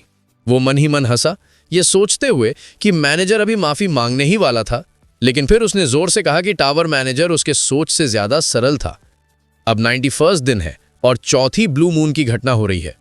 सेओजन एक अंधेरे कोने में बैठा चेरी टमाटोज खा रहा है। उसने सुना था कि ज्यादा एमपी वाले लोग मॉन्स्टर्स की दहाड़ को एक हद तक सह सकते हैं, इसलिए वो टमाटोज खा रहा था। फिर भी वो उम्मीद करता है कि पिछली बार जैसा कुछ दोबारा ना हो। जैसे ही सेजुन समय के जल्दी बीतने की कामना कर रहा था, उसके पौधे नीली रोशनी में चमकने लगे। सेजुन समझ गया कि क्या हो रहा है, क्योंकि रोशनी की एनर्जी एक टमाटो में प्रवेश कर रही थी, उसे नीला बना रही थी। सेजुन उसे तोड़ने का इंतजार नहीं कर सकता था, लेकिन उसने देखा कि सिर्फ टमाटो के पौधों को ही आशीर्वाद नहीं मिल रहा था, यहां तक कि मीठे आलू यानी स्वीट पोटैटो के पत्ते भी रोशन हो रहे थे। उन्हें चेक करने की इच्छा सेजुन पर हावी हो गई और वो अपने खेत की तरफ चल पड़ा। उसने अपने नंगे हाथों से स्वीट पोटैटोज को खोदा और परिणाम देखकर हैरान रह गया। उसके हाथ में अब एक नीला स्वीट पोटैटो था जो ब्लू मून की एनर्जी से भरा हुआ था। इसे खाने पर किसी की ताकत परमानेंट रूप से 0.5 पॉइंट्स बढ़ जाती। सिस्टम विंडो ने उसे बताया कि उसने ब्लू मून की एनर्जी वाला एक स्वीट पोटैटो तोड़ा है, जिससे उसे बहुत सारा एक्सपीरियंस मिला है। हार्वेस्ट स्किल की प्रोफिशिएंसी भी बढ़ गई थी और अब वो लेवल अप हो जाएगा। सेजन ने फिर ब्लू टमाटो को देखा और उसे तोड़ लिया। एक हाथ में स्वीट पोटैटो और दूसरे में टमाटो पकड़े हुए सेजन ने सोचा कि उसने दुनिया को अपने हाथों में पकड़ रखा है। लेकिन वो खुशी जल्द ही एक क्वेस्ट से भंग हो गई। सेओजुन इसकी उम्मीद कर रहा था और एक नहीं बल्कि 2 क्वेस्ट थे। सेओजुन को ब्लू मून की एनर्जी से भरे दोनों प्रोडक्ट्स मैनेजर को देने थे। दोनों में से किसी भी क्वेस्ट के लिए कोई रिवॉर्ड नहीं था और सजा मौत थी। सेओजुन ने सोचा कि मैनेजर एक साथ 2 क्वेस्ट देकर हद पार कर रहा है। अगर सेओजुन मना करता है तो मैनेजर शायद इस बार उसे मार ही देगा। लेकिन सेओजुन के पास इस समस्या को हल करने का एक तरीका था। उसने मैनेजर को 500 टमाटोज ऑफर किए, कहते हुए कि उसे पहले पिछला क्वेस्ट पूरा करना है। मैनेजर ने जल्दी से टमाटोज एक्सेप्ट कर लिए और कहा कि वो चेरी टमाटोज से खुश है। लेकिन फिर मैनेजर ने सेओजुन से पूछा कि उसने एनर्जी से भरी फसलें उसे अब तक क्यों नहीं दी हैं। सेओजुन ने मैनेजर को पहले सरल कहने के लिए माफ़ी मांगी, उनसे आज के लिए इस बात को जाने देने के लिए कहा और उन्हें बाद में देने का वादा किया। मैनेजर ने आह भरी और इस शर्त को मान लिया। सेओजुन ने फिर अपने हाथों में रखे आइटम्स को देखा और सोचा कि उसे उनका क्या करना चाहिए, और ये तो कोई सवाल ही नहीं था। उसने ब्लू टमाटो को अपने मुंह में उछाला और कांप गया। वो अपने मुंह में फिर से समर फेस्टिवल और आतिशबाजी महसूस कर सकता था, जैसे कि उसने पहली बार टमाटोज खाए हों। सिस्टम विंडो ने उसे बताया कि टमाटो खाने से उसका एमपी परमानेंट रूप से 0.5 बढ़ गया है। लेकिन फिर उसने स्वीट पोटैटो को प्याज के पत्तों में लपेटा और उसे आग में डाल दिया। उसने सोचा कि अगर उसके पास टिन फॉयल होता तो और भी अच्छा होता, लेकिन बहुउपयोगी प्याज के पत्ते काफी थे। सेओजुन खुश था और कहता है कि स्वादिष्ट भोजन का इंतजार करने में बीता समय सबसे खुशी का समय होता है। ब्लू मून गुजर जाता है और खरगोश भी बाहर आ जाते हैं। जब वो उसे कुछ पकाते हुए देखते हैं तो उन सब के पास सेओजुन के लिए सवाल होते हैं। वो कहता है कि उनकी टाइमिंग बहुत अच्छी थी क्योंकि वो बस उन्हें बुलाने ही वाला था। सेओजुन फिर उत्साह से कहता है कि वो उनके सामने ब्लू मून की एनर्जी से भरा स्वीट पोटैटो पेश करता है और उसकी स्वादिष्ट महक से खरगोश की लार टपकने लगती है। सेओजुन कहता है कि ये ज़्यादा कुछ नहीं है, लेकिन उन्हें इसे बांटकर खाना चाहिए। लेकिन हस्बैंड रैबिट अपने परिवार के सामने खड़ा हो जाता है और उन्हें सेओजुन का ऑफर लेने से रोकता है। जब वो उन्हें कुछ बताता है तो वो उदास हो जाते हैं और सेओजुन समझ जाता है कि खरगोश क्या कह रहा है। वो चाहता है कि सेओजुन स्वीट पोटैटो खुद खाए क्योंकि सिर्फ एक ही है। सेओजुन भावुक हो जाता है और हस्बैंड रैबिट को इस बारे में सोचने वाला अकेला होने के लिए धन्यवाद देता है। लेकिन भले ही सेओजुन अकेले स्वीट पोटैटो खाने के लिए मान जाता है, वो इस सच को छुपा रहा था कि उसने पहले ही चुपके से खा लिया था। सेओजुन ने स्वीट पोटैटो को छीला और एक बाइट लिया, लेकिन वो बहुत गर्म था और उसकी जीभ जल गई। उसने जो भी काटा था उसे थूक दिया। उसके हाथ में रखा स्वीट पोटैटो जमीन पर गिर गया जब सेओजुन अपनी जीभ जलने और तालू झुलसने के बारे में चिल्लाया। खरगोश जमीन पर पड़े स्वीट पोटैटो को देखते रहे। हस्बैंड रैबिट ने स्वीट पोटैटो का एक टुकड़ा उठाने के लिए नीचे हाथ बढ़ाया, लेकिन उसके बच्चों ने उसके सामने से सब कुछ झटक लिया और फिर उसे खा लिया। लेकिन वो उनके लिए भी बहुत गर्म था और उन्होंने भी उसे थूक दिया। बेबी रैबिट्स रोने लगे और हस्बैंड रैबिट इस बात से निराश था कि उसे कुछ नहीं मिला और स्वीट पोटैटो बर्बाद हो गया। ये सेओजुन की टावर में डायरी की एक और एंट्री है। उसने आज एक आग जैसा खाना खाया, उसकी पसंद से थोड़ा ज़्यादा गर्म। कुछ दिन बाद सेओजुन बेबी रैबिट्स को बता रहा है कि वो अब से स्वीट पोटैटो के अंकुर लगाने जा रहे हैं। खरगोश कंफ्यूज थे और सेओजुन ने कहा कि ये वही चीज़ थी जो वो अभी खा रहे थे। सेओजुन ने उन्हें डांटा और कहा कि बेबी रैबिट्स को फिलहाल स्वीट पोटैटो के अंकुर खाने से मना किया जाता है। ये शब्द खरगोशों के लिए एक बड़े झटके के रूप में आए। स्वीट पोटैटो के अंकुर हाल ही में उनका पसंदीदा स्नैक बन गए थे और अब वो सेओजुन के फैसले का विरोध करने की कोशिश कर रहे हैं। उन सब की इस आदेश पर अलग अलग प्रक्रियाएं थी और सेओजुन ने कहा कि चाहे वो कितनी भी शिकायत करें, उसका फैसला आखिरी है। उसे लगता है कि अगर बच्चे अंकुर खाते रहे तो लगाने के लिए कुछ नहीं बचेगा। सेओजुन ने खरगोशों को यह कहकर मनाने की कोशिश की कि उन्हें रात के खाने में और भी बेहतर स्वीट पोटैटोज मिलेंगे, लेकिन उससे पहले उन्हें स्वीट पोटैटो के अंकुर लगाने में उसकी मदद करनी होगी। बदले में वो उन्हें एक स्पेशल स्नैक देगा। सेओजुन ने स्वीट पोटैटोज की खेती करने के लिए खेत का एरिया बढ़ाने का फैसला किया है और उसके लिए उसे बेबी रैबिट्स के सहयोग की ज़रूरत है। जैसे ही उसने उन्हें स्पेशल स्नैक्स के बारे में बताया, वो उसकी तरफ लार टपकाते हुए मुंह और चमकती आंखों से देखने लगे। सेओजुन ने उन्हें काम शुरू करने के लिए कहा और खरगोश उन्हें लगाने के लिए अंकुर ले जाने लगे। उनकी माँ हरी प्याज की कटाई कर रही थी और सेओजुन ने उससे एक पौधा छोड़ने के लिए कहा। फिर उसमें एक फूल खिलेगा और सेओजुन उससे बीज हासिल कर सकता है। वो इस निष्कर्ष पर पहुंचा था कि किसी चीज़ को एक आइटम बनाने के लिए उसे एक बीज लगाने की ज़रूरत है। नए विस्तारित फार्म एरिया में बेबी रैबिट्स कड़ी मेहनत कर रहे हैं। उनमें से एक गड्ढे खोदता है और दूसरा उनमें अंकुर लगाता है, लेकिन एक कोने में बच्चों में से एक अपने पसंदीदा स्नैक से अलग होने के लिए बहुत लालची है। वो अपनी इच्छा पर काबू नहीं कर पाता और पत्ते का एक बाइट ले लेता है। इस पर रिएक्ट करते हुए उसके पिता उसे ऐसा कुछ करने के लिए एक थप्पड़ मारते हैं। सेओजुन भी टमाटर की कटाई कर रहा है और उसे टावर सिस्टम से बहुत सारे मैसेजेस मिल रहे हैं। उसका रैंक F रैंक फार्मर से E रैंक फार्मर हो गया है। उसका जॉब लेवल बढ़ गया है और इसकी वजह से उसके जॉब की विशेषताएं मजबूत होंगी। सेओजुन ये जानकर भी खुश है कि वो लेवल 8 तक पहुंच गया है। जश्न मनाने के लिए उसने स्नैक्स को थोड़ा जल्दी बनाने का फैसला किया। उसने चेरी टमाटर लिए और उन्हें एक सीख पर लगाया। उसी समय उसे टावर मैनेजर से एक मैसेज मिला। मैनेजर सेजुन पर, और वो आज क्या पकाने जा रहा था उस पर नजर रख रहा था। मैसेज जल्दी गायब हो गया और सेजुन ने सोचा कि ये काफी हद तक एक हानि रहित कार्य था। उसने चेरी टमाटरों को भूनना शुरू किया और फिर खरगोशों को खाना शुरू करने के लिए बुलाया।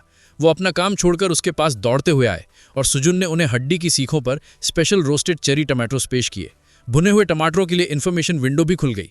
सेजुन द्वारा इस्तेमाल की गई सीख साफ की गई पिरान्हा की हड्डियों से बनी थी और पकाने की वजह से टमाटर नरम और मीठे हो गए थे।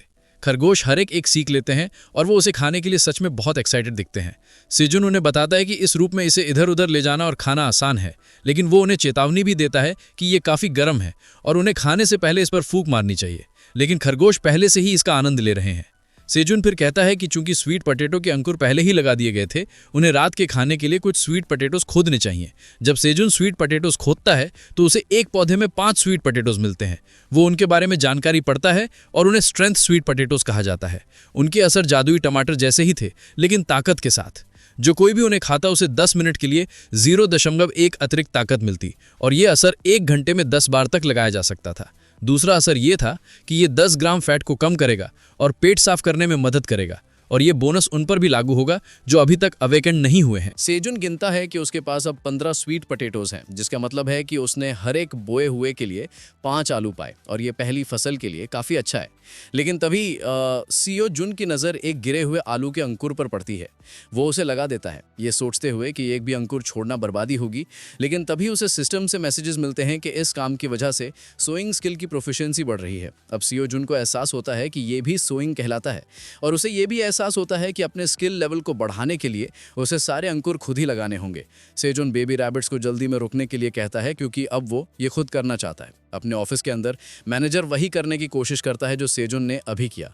उसके पास एक सीख पर चेरी टमेटोज हैं और वो आग पर भुने जा रहे हैं। मैनेजर टमेटोज खाता है और तुरंत उनमें से कुछ थूक देता है क्योंकि वो जले हुए और कड़वे थे। लेकिन फिर वो सोचता है कि उसके टमाटर्स में क्या गड़बड़ थी। इंसान तो उन्हें बड़े शौक से खा रहे थे। फिर टमेटोज का मीठा स्वाद उसके मुंह में फैल जाता है और मैनेजर को एहसास होता है कि वो कितने स्वादिष्ट हैं।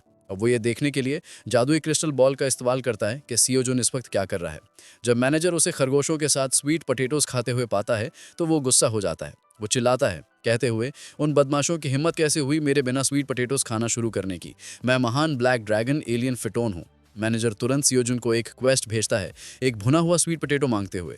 इस क्वेस्ट के लिए कोई रिवॉर्ड नहीं था और मना करने की सज़ा मौत थी। सेजुन क्वेस्ट करने के मूड में नहीं है और मैनेजर से उसे टाल देने के लिए कहता है। मैनेजर शॉक्ड हो जाता है और कहता है कि उसे अभी स्वीट पोटैटोज चाहिए। अगर सेजुन उन्हें नहीं देता है तो अंजाम बुरे होंगे। सेजुन कहता है कि सिर्फ एक ही स्वीट पोटैटो बचा है। वो मैनेजर से पूछता है कि वो रिवॉर्ड में क्या दे सकता है। मैनेजर कुछ देर सोचता है और फिर क्वेस्ट को रिवाइज करता है। एक और जॉब रिलेटेड स्किल का रिवॉर्ड ऐड किया जाता है। सेजुन सोचता है कि ये रिवॉर्ड काफ़ी अच्छा है और मैनेजर को स्वीट पोटैटो ऑफर कर देता है। वो रिवॉर्ड खोलता है और पाता है कि ये एक लेवल 1 सीड स्टोर है। जब ये स्केल एक्टिवेट होता है तो सेजुन हर 30 दिन में सीड स्टोर से एक प्रोडक्ट खरीद सकता है। सेजुन खुशी से झूम उठता है। एक सीड स्टोर का मतलब है कि वो टावर के अंदर ऐसी चीज़ें खरीद सकता है तो दूसरे अवेकेंड लोगों के पास होती हैं। उसने कहा कि ये कमाल का रिवॉर्ड था और टावर मैनेजर को ये उसे पहले ही दे देना चाहिए था। सेजुन स्किल को एक्टिवेट करता है और उसके सामने सीड स्टोर खुल जाता है।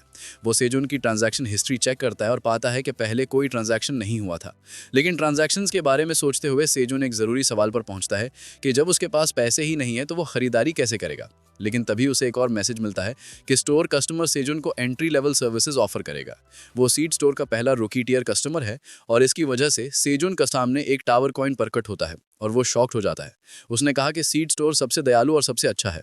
टावर कॉइन टावर के अंदर इस्तेमाल होने वाली एक करेंसी है, लेकिन बाहरी दुनिया में हर एक टावर कॉइन की कीमत 1 मिलियन वॉन है। सेजुन सीड स्टोर खोलता है ये देखने के लिए कि वो वहाँ क्या खरीद सकता है।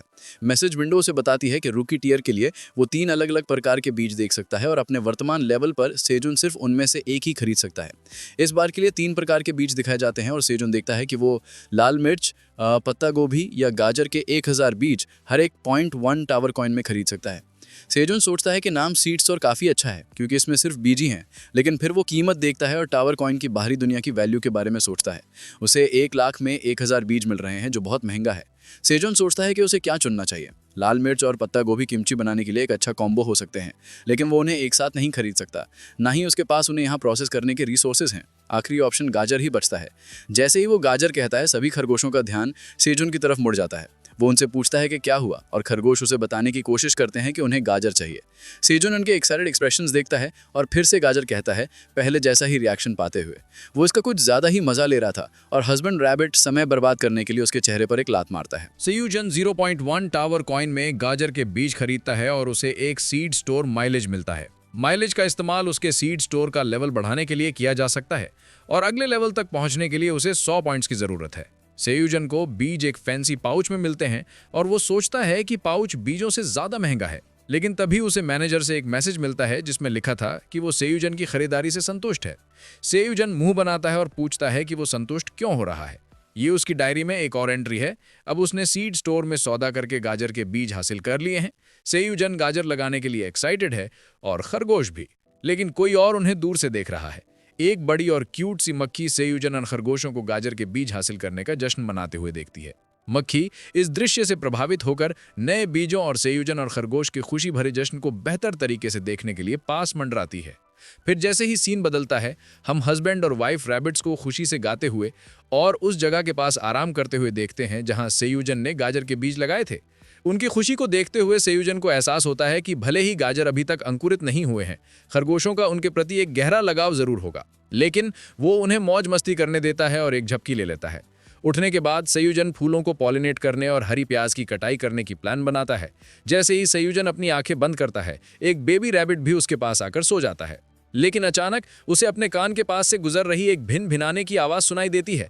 सेयुजन पूरी तरह से जागे बिना उस परेशानी को हटाने की कोशिश करता है, लेकिन भिन भिनाहट जारी रहती है। फ्रस्ट्रेट होकर वो बड़बड़ाता है कि एक कीड़े को अभी ही आना था क्या। उसकी जिज्ञासा उस पर हावी हो जाती है और आखिरकार वो जांच करने के लिए उठ जाता है। उसकी हैरानी का ठिकाना नहीं रहा जब उसने एक विशाल और प्यारी सी मक्खी देखी। मक्खी उत्सुकता से सेयुजन को देखती है और वो कुछ पल के लिए हकलाता है और फिर चिल्लाता है, ये कितनी क्यूट है। वो मान लेता है कि ये कीड़ा जरूर भेस बदले हुए एक मॉन्स्टर होगा। सेयुजन सावधानी से मक्खी को पास बुलाता है, उसके मॉन्स्टर फॉर्म को पहचानने की उम्मीद में, लेकिन उसकी खुशी जल्द ही फीकी पड़ जाती है जब उसे पता चलता है कि ये एक पॉइजन हनी बी है। नाम पढ़ते ही उस पर डर छा जाता है। वो खरगोशों से पूछने के लिए मुड़ता है कि क्या वो जानते हैं कि मक्खी खतरनाक है या नहीं, लेकिन रैबिट कपल पहले ही अपने बच्चों के साथ जल्दी से अपने बिल में जा चुके थे।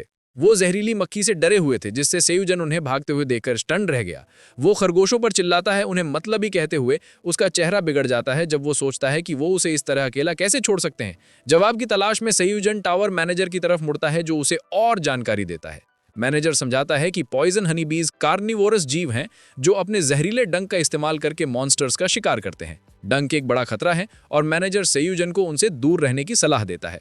सेयुजन ये जानकर डर जाता है कि ये मक्खियां मांस खाती हैं, जिससे उसे विश्वास हो जाता है कि अब वो सच में शहद की मक्खियां नहीं हैं। जैसे ही मक्खी पास आती है, सेयुजन उसे भगाने की पूरी कोशिश करता है, जोर देते हुए कि वो सिर्फ हड्डियों का एक बैग है जिसके पास देने के लिए कोई मांस नहीं है। वो मक्खी से विनती करता है, उम्मीद करता है कि वो उसे छोड़ देगी, लेकिन वो पास आती रहती है। सेयुजन उसे एक भयानक मॉन्स्टर के रूप में देखता है। उसका डर बढ़ता जाता है। अपनी उम्मीद खोते हुए सेयुजन अपने दूसरे हाथ से इधर उधर टटोलता है, खुद को बचाने के लिए कुछ ढूंढते हुए।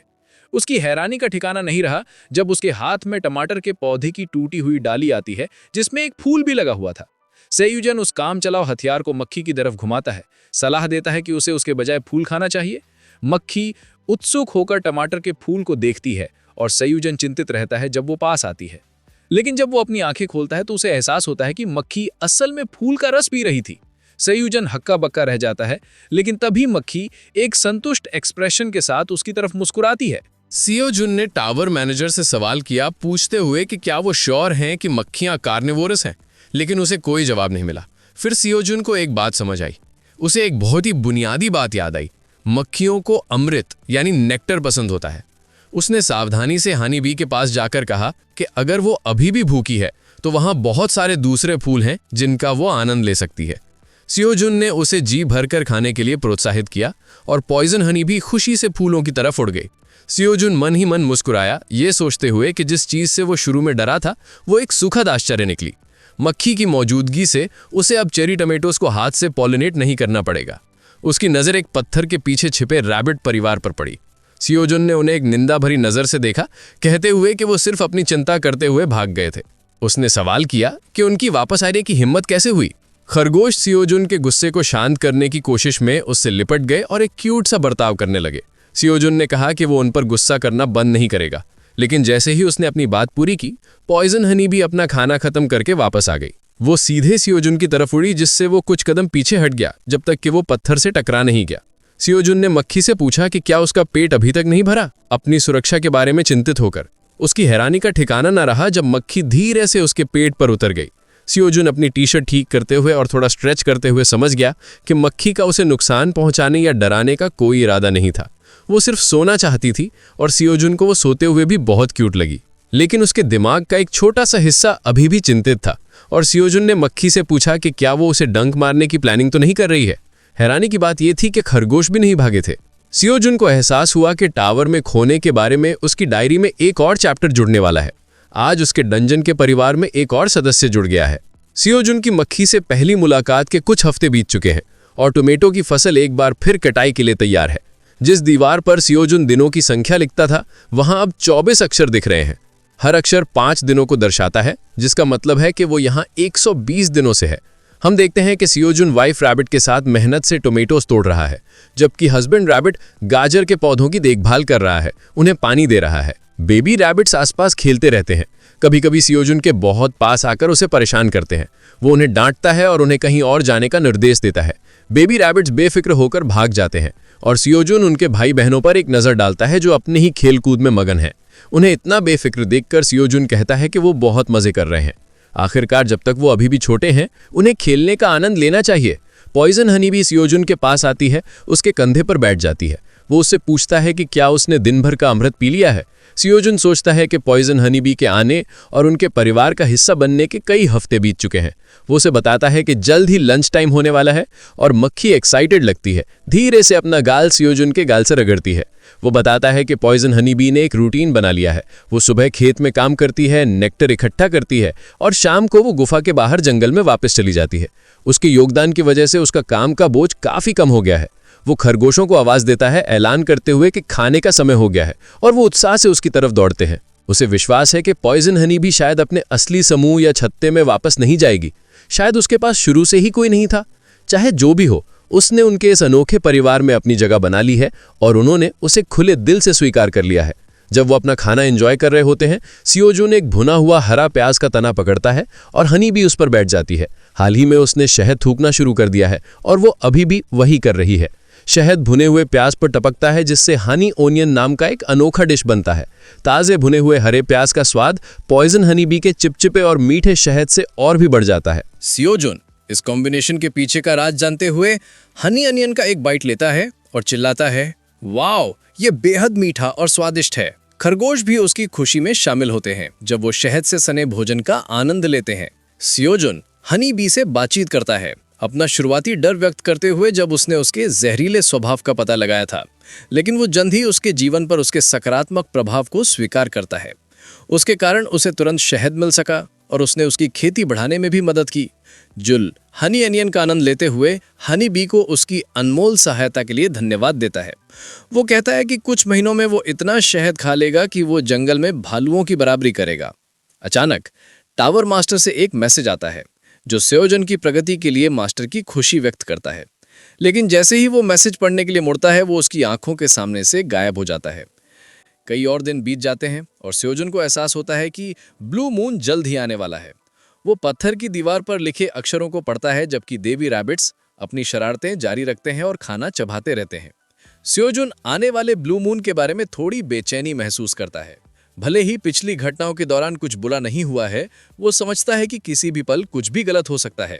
इस बार एक सुरक्षित ब्लू मून की उम्मीद करते हुए वो इस तथ्य पर विचार करता है कि उसके खोने का ये 121वां दिन है और ये ब्लू मून के दिन के साथ मेल खाता है जो हर 30 दिन में होता है।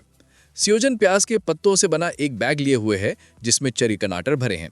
वो उन्हें उनके मामूली खाना छिपाने की जगह एक पत्थर के घेरे में रखता है जो हरे प्याज के पत्तों से ढका होता है। सियोजुन ने भी हरे प्याज के पत्तों से बनी एक जैकेट पहनी हुई है और वो कहता है कि इतना खाना काफी होगा, लेकिन उसका ध्यान रैबिट परिवार की तरफ जाता है। हस्बैंड रैबिट और वाइफ रैबिट अपने बच्चों को कुछ बताने की कोशिश कर रहे थे और बच्चे ध्यान से सुन रहे थे। सेओजुन ये भी नोटिस करता है कि खरगोश आज खास तौर पर चिंतित लग रहे हैं क्योंकि ब्लू मून का समय लगभग आ गया है। सेओजुन उन्हें घर जाने के लिए कहता है, लेकिन वो बीच में ही रुक जाता है जब वो रैबिट परिवार को एक साथ इकट्ठा होते हुए देखता है। सेओजुन ऐसी कोई चीज नहीं सोच पा रहा था जो उन्हें इतना गंभीर बना दे, लेकिन वो चिंतित या डरे हुए भी नहीं लग रहे थे। सेओजुन खरगोशों से पूछने ही वाला था कि क्या सब ठीक है, जब रैबिट कपल अचानक अपने बच्चों को पीछे छोड़कर अपने घर की तरफ दौड़ पड़े। वो अपने घर के अंदर भाग जाते हैं और सेओजुन उनके इस काम से शॉक्ड हो जाता है। लेकिन रैबिट कपल वापस मुड़ते हैं और अपने बच्चों को हाथ हिलाते हैं। वो ऐसे शब्द कहते हैं जो सेओजुन समझ नहीं पाता और इसके साथ वो जल्दी से दरवाजा बंद कर लेते हैं, सेओजुन को शॉक की स्थिति में छोड़कर। उसने जो अभी अभी देखा था वो हैरान था। सेओजुन सवाल करता है कि माता पिता खरगोश अपने छोटे बच्चों को ब्लू मून के दौरान बाहर कैसे छोड़ सकते हैं, लेकिन इससे पहले कि वो अपना वाक्य पूरा कर पाता, ब्लू मून इवेंट शुरू हो जाता है। चंद्रमा सूरज को ग्रहण लगा देता है। एक नीली रोशनी छा जाती है जो दुनिया को ढक लेती है। सेओजुन को अपने पीछे से एक खतरनाक जीव की दहाड़ सुनाई देती है, जिससे वो लाजवाब हो जाता है। चिंतित होकर वो धीरे धीरे मुड़ता है, एक ऐसा दृश्य देखने के लिए जो उसकी यादों में हमेशा के लिए बस जाएगा। उसकी हैरानी का ठिकाना नहीं रहा, शोर बढ़ जाता है और भी ऊंची दहाड़ों और गुर्राहटों में बदल जाता है, लेकिन वो किसी बाहरी स्रोत से नहीं आ रहे थे। इस शोर का स्रोत कोई और नहीं बल्कि बेबी रैबिट्स थे। अब वो अपने पहले जैसे प्यारे रूप में नहीं दिख रहे थे। अब उनका एक हैरान कर देने वाला रूपांतरण हो चुका था। वो क्रूर मॉन्स्टर्स में बदल गए थे। सेओजुन चुपचाप विश्वास न करते हुए देखता है जब बेबी रैबिट्स, जो अब विशाल और दानव जैसे हो गए थे, साइज में बढ़ गए थे। उनके बाल सफेद हो गए थे, उनकी आंखें लाल जल रही थीं और उनके पास खतरनाक रूप से तेज पंजे और दांत थे। जैसे ही बेबी रैबिट्स दहाड़ते हैं, सेओजुन खुद को स्थिति की सच्चाई पर सवाल करते हुए पाता है। सेओजुन हैरान और कंफ्यूज्ड होकर चिल्लाता है, ये आखिर हो क्या रहा है? स्थिति को ना समझ पाते हुए वो विश्वास कर लेता है कि उसकी किस्मत का फैसला हो चुका है। लेकिन अचानक एक अजीब मोड़ में कुछ बिल्कुल अनपेक्षित होता है। खरगोशों से एक चमकदार बैंगनी रोशनी निकलने लगती है, जो अपनी चमक से आंखें चौंधिया देती है। रोशनी इतनी तेज हो जाती है कि सेओजुन को अपनी आंखें बचाने के लिए उन्हें कसकर बंद करना पड़ता है। धीरे धीरे जैसे ही रोशनी कम होती है, एक उल्लेखनीय रूपांतरण होता है। बेबी रैबिट्स एक अद्भुत एवोल्यूशन से गुजरते हैं, धीरे धीरे बढ़ते और परिपक्व होते, जब तक कि वो अपने माता पिता जैसे नहीं दिखने लगते। उनमें से 4 सफ़ेद खेती करने वाले खरगोशों का रूप ले लेते हैं, जबकि एक अलग ही दिखता है। उसके बाल गहरे काले रंग के होते हैं। जब खरगोश खुशी से इधर उधर कूदते और उछलते हैं, सेओजुन वहाँ खड़ा रहता है। उसका मुंह खुला का खुला रह जाता है, अपने सामने हो रहे इस अविश्वसनीय दृश्य से पूरी तरह से हैरान। शॉक की स्थिति में सेओजुन उनसे पूछता है कि क्या वो अब वयस्क खरगोश बन गए हैं, और खरगोश खुशी से इसकी पुष्टि करते हैं। सेओजुन को अब एहसास होता है कि ये ज़रूर फार्मर रैबिट के विकास चक्र का एक हिस्सा होगा। उनके जन्म के बाद से ये चौथी ब्लू मून की रात है, और सेओजुन सोचता है कि क्या ये किसी प्रकार का कमिंग ऑफ एज सेरेमनी है। अचानक सेओजुन सोचता है कि कैसे उसे लगा था कि खरगोशों के साथ कुछ गड़बड़ है। वो अपने चेहरे को अपने हाथों से ढक लेता है और सिसकने लगता है। ये देखकर खरगोश सभी शॉक्ड और चिंतित हो जाते हैं।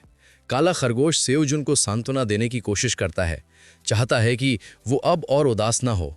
जब सेओजुन ये इशारा देखता है तो उसे एहसास होता है कि खरगोश का स्वभाव अभी भी पहले जैसा ही है। सेओजुन अभी अभी वयस्क हुए खरगोशों की क्यूटनेस से अभिभूत हो जाता है। वो उदास होना बंद कर देता है और खरगोशों को लिटिल क्यूट थिंग्स कहने लगता है। वो उन्हें रेट्रिब्यूशन किसेस भी देना चाहता है, जिससे दूसरे खरगोश भाग जाते हैं। आखिरकार ब्लू मून गुजर जाता है और सब कुछ नॉर्मल हो जाता है। उसके बाद हस्बैंड रैबिट दरवाज़ा खोलता है और उसकी पत्नी उसके ठीक पीछे होती है। वे देखते हैं कि उनके बच्चे बड़े हो गए हैं और वो इस समय सेओजुन के साथ आग के चारों ओर बैठे हैं। सेओजुन उन्हें हाथ हिलाता है और हस्बैंड रैबिट मुस्कुराना बंद नहीं कर पाता। कपल अपने बच्चों की तरफ दौड़ते हैं और वो उन्हें कसकर गले लगाते हैं। सेओजुन इस दिल को छू लेने वाले दृश्य को प्यार से देखता है। वो सोचता है कि क्या उसे खरगोशों के लिए तोहफे के रूप में एक कमिंग ऑफ एज फीस्ट तैयार करना चाहिए। लेकिन उसका ध्यान एक खरगोश की तरफ जाता है जो उत्साह से अपना हाथ उठाता है और कुछ कहता है। सेओजुन उसे ध्यान से देखता है और फिर अचानक खरगोश के हाथ में एक बेल आ जाता है। खरगोश गर्व से उसे दिखाता है और सेओजुन उसे देखकर हैरान हो जाता है। वो पूछता है कि उन सब के पास क्या है, क्योंकि ये सिर्फ एक खरगोश नहीं था, उसके सभी भाई बहनों के पास कुछ न कुछ था। सेओजुन देखता है कि एक खरगोश को एक सिकल और एक बैंडाना मिला है, एक और खरगोश को गाड़ी मिली है और वो खुशी से अपने काले खरगोश भाई को खींच रहा है। एक सफ़ेद खरगोश के पास एक वाटरिंग कैन था और बेलचे वाला खरगोश अपना टूल दिखाने वाला पहला था। खरगोश अपने टूल्स पाकर खुश हैं और प्यार से उन्हें दिखाते हैं, जबकि उनके माता पिता उत्साह से उनके लिए तालियां बजाते हैं। सेओजुन को एहसास होता है कि अभी अभी क्या हुआ है। खरगोश आइटम्स समन कर सकते हैं। वो समझता है कि जब खरगोश वयस्क फार्मर रैबिट्स बन जाते हैं तो उनके पास अपने टूल्स हो सकते हैं, लेकिन सेओजुन उन टूल्स का इस्तेमाल नहीं कर सकता। फिर अचानक गाड़ी वाला सफ़ेद खरगोश गलती से काले खरगोश को गिरा देता है। सेओजुन इस घटना से हैरान होकर सोचता है कि काला खरगोश दूसरों की तरह अपना टूल समन क्यों नहीं कर रहा है। खुद को साबित करने के लिए काला खरगोश अपना टूल समन करता है। सेओजुन की हैरानी का ठिकाना ना रहा। जो टूल प्रकट होता है वो एक विशाल लकड़ी का हथौड़ा है जो साइज में बहुत बड़ा है, खासकर एक खरगोश के लिए। सेओजुन सोचने लगता है कि काले खरगोश के पास इतना अजीब टूल क्यों है जो एक आम खेती के उपकरण जैसा नहीं लगता। लेकिन काला खरगोश थोड़ा सा विरोध दिखाता है, हल्के से ये बताते हुए कि वो कोई मामूली खरगोश नहीं है। सेओजुन खरगोश की इस अलग पहचान को नोटिस करता है, जबकि वो अपने भाई बहनों को आसानी से सफ़ेद फार्मर रैबिट्स के रूप में पहचान सकता था। ये खास खरगोश अलग था, वो एक वॉरियर ब्लैक रैबिट था। सेओजुन को अपना नाम लेते हुए सुनकर काला खरगोश शरारत से आंख मारता है, जिससे स्थिति में एक रहस्य सा जुड़ जाता है। थोड़ी देर बाद खरगोश खेत में काम करना शुरू कर देते हैं। अब बच्चे भी अपने माता पिता की तरह मेहनत से काम कर रहे हैं और कभी कभी उनसे बेहतर भी काम करते हैं। वाटरिंग कैन वाला खरगोश अपने पिता की पौधों को पानी देने में मदद करता है। सिक्कल वाली अपनी माँ को अपने स्किल से प्रभावित करते हुए तेजी से हरी प्याज काटती है। गाड़ी वाला खरगोश टमाटर ले जाता है, जबकि बेलचे वाला नई फसलों के लिए गड्ढे खोदता है। फिर गाड़ी वाला खरगोश आता है, पके हुए टमाटर से भरी गाड़ी धकेलते हुए, और सेओजुन खरगोश को टमाटर्स को पास के एक धर में रखने का निर्देश देता है। जैसे ही वो खरगोशों का काम देखता है, उसकी आंखों में खुशी के आंसू आ जाते हैं, ये देखते हुए कि एक समय के क्यूट छोटे बच्चे कितने अच्छे से बड़े हो गए हैं। लेकिन सेओजुन नोटिस करता है कि काला वॉरियर रैबिट उसके पास लेटा हुआ है, दुनिया की परवाह किए बिना खुशी से टमाटर चबा रहा है। सेओजुन को एहसास होता है कि इस खास रैबिट के पास इस वक्त कोई काम नहीं है। उत्सुक होकर वो काले खरगोश से बातचीत शुरू करता है। कहता है कि एक वॉरियर रैबिट के रूप में उसकी भूमिका आमतौर पर लड़ाई करने की होती, लेकिन क्योंकि वो गुफा में है, यहाँ लड़ने के लिए कोई मॉन्स्टर्स नहीं है। सेओजुन समझता है कि खेत को कोई खतरा न होने के कारण काले खरगोश का कोई साफ उद्देश्य नहीं है। काला खरगोश इस बात को मानता है, थोड़ा निराश महसूस करते हुए। सेओजुन मानता है कि काले खरगोश का शक्तिशाली हैमर भी खेती के कामों में ज्यादा काम नहीं आएगा और सोचता है कि अब उन्हें आगे क्या करना चाहिए। लेकिन सेओजुन की हैरानी का ठिकाना ना रहा जब काला खरगोश उत्साह से एक आइडिया के साथ आता है और जोश से इशारे करता है। काला खरगोश सेओजुन को गुफा के अंदर एक तालाब तक ले जाता है, उत्साह से उसकी तरफ इशारा करते हुए। सेओजुन चिल्लाता है, आइडिया की शानदारता को समझते हुए तालाब में मछली का शिकार करना एक अलग तरह की लड़ाई मानी जा सकती है और इस तरह काला खरगोश भी एक मददगार तरीके से योगदान दे सकता है। फिर सेओजुन एक प्लान बनाता है। वो तालाब से मछलियों को लुभाने के लिए एक मशाल का इस्तेमाल करेगा, जबकि काला खरगोश उन्हें पकड़ने का जिम्मेदार होगा। सेओजुन काले खरगोश से कहता है कि वो अपने वॉरियर स्किल्स दिखाए और खरगोश उत्साह से मान जाता है। सेओजुन तालाब के किनारे के पास मशाल लहराता है और अचानक एक पिरान्हा आग की तरफ आकर्षित होकर पानी से बाहर कूद पड़ती है। सेओजुन काले खरगोश से कहता है कि ये उसका चमकने का पल है और खरगोश अपने शक्तिशाली हैमर के साथ कूदता है। एक शक्तिशाली झटके से काला वॉरियर रैबिट मछली पर वार करता है, उसे हवा में उड़ा देता है। मछली गुफा की दीवार से एक जबरदस्त टक्कर के साथ टकराती है, जिससे सेओजुन परिणाम से हैरान रह जाता है। वो देखता है कि कैसे काले खरगोश के हमले ने मछली को पूरी तरह से नष्ट कर दिया, उसे कीमा बना दिया। मछली का मांस हर दिशा में बिखर जाता है और सिर्फ सिर और हड्डियां ही बचती हैं। काला खरगोश वापस मुड़ता है, सेओजुन को थम्स अप देता है उस गड़बड़ी से अनजान जो उसने मचा दी है। सेओजुन इस परिणाम से पूरी तरह से शॉक्ड हो जाता है और उसका रिएक्शन बिल्कुल जायज़ है। बाद में जब वो रात के खाने में मछली पेश करता है तो ये मूड खराब कर देता है। डिनर टेबल पर एक निराशा का माहौल छा जाता है और सेओजुन और काला खरगोश दोनों निराश महसूस करते हैं। यहाँ तक कि दूसरे खरगोश भी ऐसी हालत में मछली खाने से बहुत खुश नहीं होते। सेओजुन काले खरगोश को सांत्वना देने की कोशिश करता है, उसे विश्वास दिलाता है कि वो प्रैक्टिस के साथ बेहतर हो जाएगा। वो खरगोश को उदास ना होने के लिए कहता है और खाने का आनंद लेने के लिए प्रोत्साहित करता है।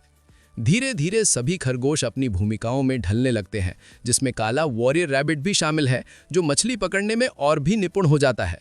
अपनी शुरुआती असफलता के बाद वो अब सिर्फ अपने हाथों से तेजी से मछली पकड़ सकता है और स्योजन उसका हौसला बढ़ाता है। दूसरे खरगोश भी अपने अपने कामों में लगे हुए हैं और सब कुछ ठीक से चल रहा है। एक और दिन उगता है और ये 25वां दिन है। सीड स्टोर खोलने का 1 महीने का इंतजार आखिरकार खत्म हो गया है और सीओ जोन को एक्साइटमेंट का एहसास होता है जब वो स्टोर को एक बार फिर खुलते हुए देखता है। वो उत्सुकता से सोचता है कि इस बार किस प्रकार की फसलें उपलब्ध होंगी और उसे कौन सा ऑप्शन चुनना चाहिए। सिस्टम विंडो सीओ जोन के सामने प्रकट होती है, उसे बताते हुए कि उसके वर्तमान लेवल पर आज 3 अलग अलग प्रकार के बीज बेचे जा रहे हैं, लेकिन वो उनमें से सिर्फ एक ही खरीद सकता है। उसे दिए गए ऑप्शंस इस प्रकार हैं: 50 मीठे कद्दू के बीज 1 टावर कॉइन में, 10 तरबूज के बीज 5 टावर कॉइन्स में और 200 मोम जैसे मक्के के बीज 0.5 टावर कॉइन में। इस बार बीजों की लिस्ट देखकर सीओ जोन हक्का बक्का रह जाता है, ये नोट करते हुए कि पिछली बार के मुकाबले कीमतें बहुत ज़्यादा हैं। उसे एहसास होता है कि पिछली बार गाजर के बीज खरीदने के बाद उसके पास सिर्फ 0.9 टावर कॉइन्स बचे हैं। इस रकम से सीओ जोन सिर्फ वैक्सीकॉन के बीज ही खरीद सकता है। वो सोचता है कि अगर बीजों की कीमतें बढ़ती रहीं तो वो क्या करेगा। चिंताएं उसके मन में भर जाती हैं, क्योंकि उसे डर है कि अगली बार जब सीड स्टोर खुलेगा तो उसके पास कुछ भी खरीदने के लिए पर्याप्त पैसे नहीं होंगे। इसके अलावा उसे इस जगह पर और पैसे कमाने का कोई साधन ना होने के कारण फंसा हुआ महसूस होता है। सीओ जोन को याद आता है कि टावर के अंदर वो टावर कॉइन्स हासिल करने के 3 तरीके थे। पहला तरीका एक फ्लोर क्लियर करने के लिए रिवॉर्ड प्राप्त करना था, लेकिन वो रिवॉर्ड सिर्फ एक बार फर्स्ट क्लियर बोनस के रूप में दिए जाते थे और हंटर्स इससे ज़्यादा मुनाफा नहीं कमाते थे। दूसरा तरीका मॉन्स्टर्स का शिकार करना और उनके शरीर के हिस्सों को बेचना था। मॉन्स्टर पार्ट्स को घूमने वाले व्यापारियों या फर्स्ट फ्लोर पर स्टोर में बेचा जा सकता था और ये हंटर्स के लिए पैसे कमाने का सबसे अच्छा तरीका था। वे लगातार मुनाफा कमाने के लिए इन हिस्सों को बेचते रह सकते थे। एक और तरीका क्वेस्ट्स पूरा करना और उनके लिए रिवॉर्ड्स प्राप्त करना था, लेकिन ये ज़्यादा अनिश्चित था। रिवॉर्ड्स बहुत अलग अलग होते थे, इसलिए ये जानना मुश्किल था कि कितने पैसे कमाए जा सकते हैं। सीओ जोन अपनी स्थिति के बारे में सोचता है। 2 ऑप्शंस उसके लिए संभव नहीं थे। वो टावर नहीं छोड़ सकता था, इसलिए फ्लोर्स क्लियर करना तो सवाल ही पैदा नहीं होता। इसका मतलब था कि पैसे कमाने का एक ही तरीका था, टावर मैनेजर द्वारा दिए गए क्वेस्ट्स पूरे करना। सीओ जोन टावर मैनेजर को आवाज़ देता है, पूछते हुए कि क्या वो उसे सुन सकता है। वो अब क्वेस्ट्स पूरे करने के लिए टावर कॉइन्स से रिवॉर्ड देने का अनुरोध करता है। टावर मैनेजर जवाब देता है, कहते हुए कि उसे समझ नहीं आ रहा कि सीओ जोन का क्या मतलब है, लेकिन वो वादा करता है कि जब वो बड़ा हो जाएगा तो वो उसे वो सब देगा जो उसने मांगा है। सीओ जोन कन्फ्यूज्ड हो जाता है।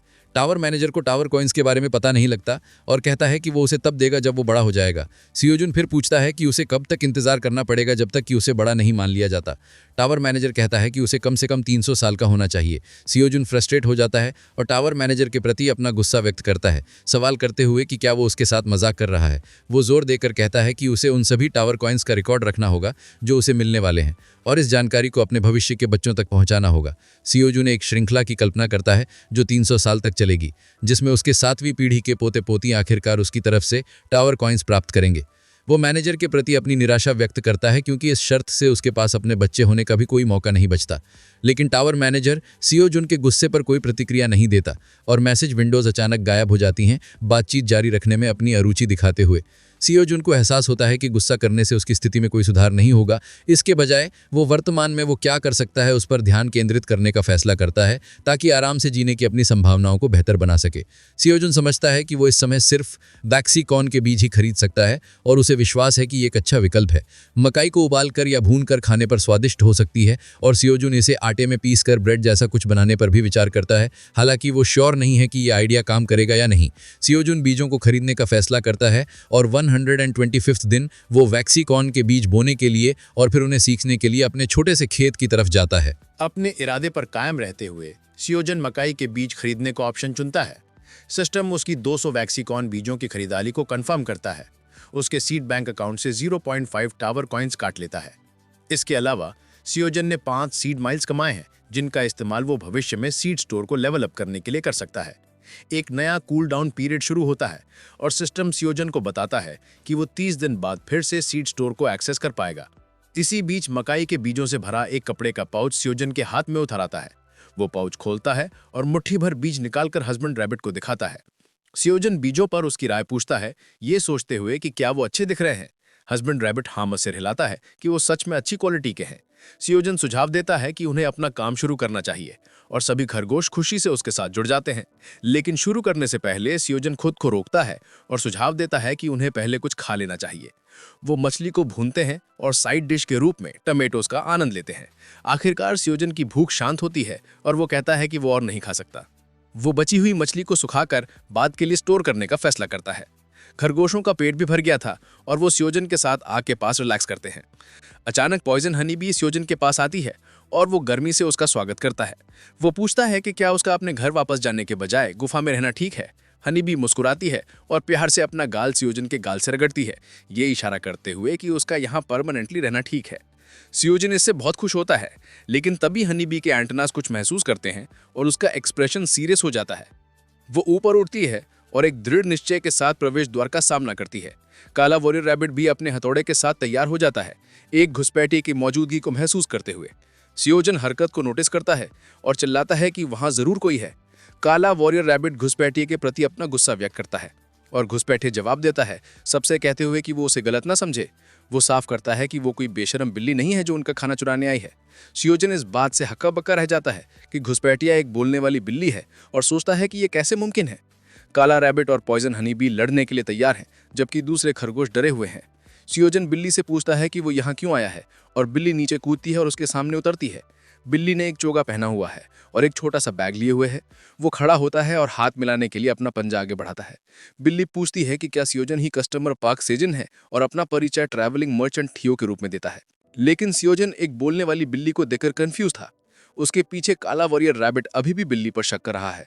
लेकिन सियोजन को याद आता है कि उसने सुना था कि कभी कभी लोग टावर पर चढ़ते समय ट्रैवलिंग मर्चेंट से मिलते हैं, लेकिन उसने उम्मीद नहीं की थी कि मर्चेंट एक बिल्ली होगा। सियोजन को बिल्ली मर्चेंट काफी प्यारा लगता है। उसकी बड़ी चमकती आंखें, नरम और गोल-मटोल गाल और उसके आगे बढ़े हाथ के जली लाइक पंजे। सियोजन उन जली पॉस को अपने ऊपर मसलते हुए कल्पना किए बिना नहीं रह पाता और एक बिल्ली प्रेमी होने के नाते वो एक्साइटेड महसूस करता है। जैसे ही बिल्ली मर्चेंट सियोजन से बात करने की कोशिश करती है, वो उसके सामने कूल और कॉन्फिडेंट एक्ट करने की कोशिश करता है। सियोजन मर्चेंट से पूछता है कि उसे क्या चाहिए। थियो समझाता है कि उसने सुना था कि एक नए रुकी ने सीड स्टोर में ट्रांजैक्शंस किए हैं और वो यहाँ सियोजन से मिलने और उसके साथ कुछ डील्स करने आया है। सियोजन डील्स के बारे में क्यूरियस है और थियो से और जानकारी मांगता है। थियो अपने बैग के अंदर कुछ ढूंढता है और समझाना शुरू करता है, लेकिन इससे पहले कि वो उसे कुछ दिखा पाता, उसका पेट जोर से गुर्राता है, जिससे वो नर्वस हो जाता है। वो सियोजन से माफी मांगता है, ये मानते हुए कि उसने उस दिन कुछ नहीं खाया था और इसलिए उसने एक कस्टमर के सामने एक शर्मिंदगी वाली छवि दिखा दी। थियो इस घबराहट में हंसता है, जबकि सेओजुन उसे बड़े ध्यान से देख रहा था। अचानक सेओजुन के चेहरे पर एक शरारती मुस्कान आ जाती है, जिससे साफ पता चलता है कि उसके दिमाग में कुछ चल रहा है, शायद इस बिल्ली मर्चेंट का फायदा उठाने का कोई प्लान। सेओजुन एक खुशनुमा मुस्कान के साथ उसे एक भुनी हुई मछली ऑफर करता है। मछली को देखते ही थियो इतना शॉक्ड हो जाता है कि उसके मुंह से जोर से मीयू निकल जाती है। उसकी आंखें चमकने लगती हैं, मुंह से लार टपकने लगती है और कान फड़कने लगते हैं जब वो उस स्वादिष्ट भुनी हुई मछली को देखता है। सेओजुन जोर देकर कहता है कि थियो को ये ऑफर ठुकराना नहीं चाहिए, लेकिन थियो अपनी भूख पर काबू पा लेता है और सेओजुन से कहता है कि वो ठीक है, क्यों नहीं वो एक कस्टमर का खाना नहीं छू सकता। सेओजुन थियो के जवाब से थोड़ा हैरान होता है और बिल्ली मर्चेंट को एक बार फिर मनाने की कोशिश करता है। वो थियो से पूछता है कि क्या वो सच में मछली नहीं खाना चाहता, नरम भुने हुए मांस की ना रोक पाने वाली खुशबू के बारे में बताते हुए और इस बात पर जोर देते हुए कि इसमें वही फिशी फ्लेवर है जिसे बिल्लियां मना नहीं कर सकती। थियो का कंधा पकड़कर सेओजुन कहता है कि साफ दिख रहा है कि थियो इसे खाना चाहता है और वो इसे ले सकता है। जैसे जैसे सेओजुन उसे और मनाता है, थियो की लार टपकना बंद नहीं होती। वो पूरी कोशिश करता है खुद को रोकने की, लेकिन आखिरकार लालच के आगे हार मान लेता है। वो बहुत सारा खाता है और आखिरकार पेट भरने का एहसास होता है, खुशी से लेट जाता है और हाथ में मछली का कांटा पकड़े होता है। सेओजुन आग ठीक करते हुए कहता है कि थियो सच में बहुत भूखा होगा क्योंकि उसने पूरी मछली खा ली। थियो दिल से सेओजुन को धन्यवाद देता है, इस दावत के लिए आभारी महसूस करते हुए, और सोचता है कि वो इसका एहसान कैसे चुकाएगा। सेओजुन मुस्कुराता है, कहते हुए कि ये कोई बड़ी बात नहीं थी और उसे ही शुक्रिया करना चाहिए, ये देखते हुए कि थियो उससे मिलने इतनी दूर आया था। फिर जैसे ही थियो उस डील के बारे में बात करने वाला था जिसका उसने पहले जिक्र किया था, सेओजुन अचानक उससे 0.5 टावर कॉइन्स मांग लेता है। कंफ्यूज्ड होकर थियो इस बारे में पूछता है और सेओजुन शरारत से मुस्कुराते हुए जवाब देता है, कहते हुए कि जो भुनी हुई मछली उसने अभी खाई उसके पैसे उसे देने होंगे। थियो घबरा जाता है और शौक में सेओजुन से पूछता है कि क्या मछली फ्री नहीं थी। सेओजुन जवाब देता है कि इस दुनिया में कुछ भी फ्री नहीं मिलता और क्योंकि थियो एक डील करने आया था, उसे ये उम्मीद नहीं करनी चाहिए कि वो कस्टमर की मछली खाकर भाग जाएगा।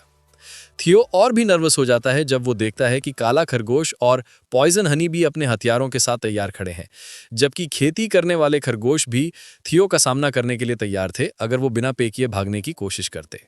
आंखों में आंसू लिए थियो मजबूरी में 0.5 टावर कॉइन सियोजन को दे देता है और सियोजन उसे धन्यवाद देता है। फिर हम देखते हैं कि बिल्ली निराश है, सियोजन के पास घुटनों के बल बैठी है और सियोजन खुश है क्योंकि आखिरकार उसने कुछ टावर कॉइन्स कमा लिए थे। फिर हम देखते हैं कि बिल्ली रो रही है और सोच रही है कि वो एक कस्टमर से पैसे कमाने आया था लेकिन उल्टा उसे ही पैसे देने पड़ गए और उसका बिजनेस शुरू होने से पहले ही घाटे में चला गया है। लेकिन वो अपने इमोशंस पर काबू पाता है और हार न मानने का फैसला करता है। वो फैसला करता है कि वो अपने सारे आइटम्स यहीं बेचेगा।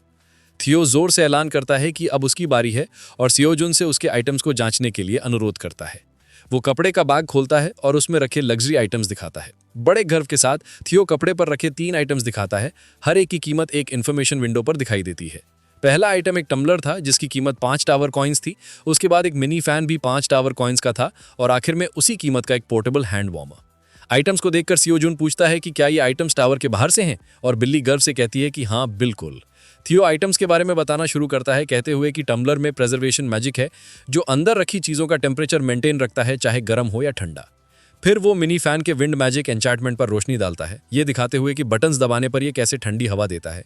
सियोजुन अविश्वास से थियो को घूरता है और उसे बीच में रोकने के लिए माफ़ी मांगता है, लेकिन उसे मजबूरन उसे बताना पड़ता है कि वो जो आइटम्स बेच रहा है वो असल में कचरा है। ये सुनते ही थियो गुस्से से आग बबूला हो गया। वो सियोजुन पर चिल्लाया और पूछा कि वो क्या बकवास कर रहा है। उसने जोर देकर कहा कि ये सारे आइटम्स टावर के बाहर से हैं और कोई इनकी वैल्यू कैसे नहीं पहचान सकता।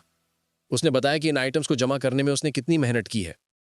सियोजुन ने शांति से थियो को समझाया कि वो भी टावर के बाहर से ही है और ये सुनकर थियो पर जैसे आसमान टूट पड़ा जब उसे एहसास हुआ कि उसके साथ धोखा हुआ है। सियोजुन ने सब्र से समझाया कि जिन आइटम्स को थियो बेचने की कोशिश कर रहा है उनमें कोई मैजिक नहीं है।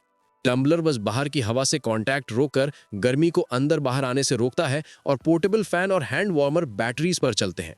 अगर उन्हें कुछ ही घंटे इस्तेमाल किया गया तो उनकी बैटरीज खत्म हो जाएंगी।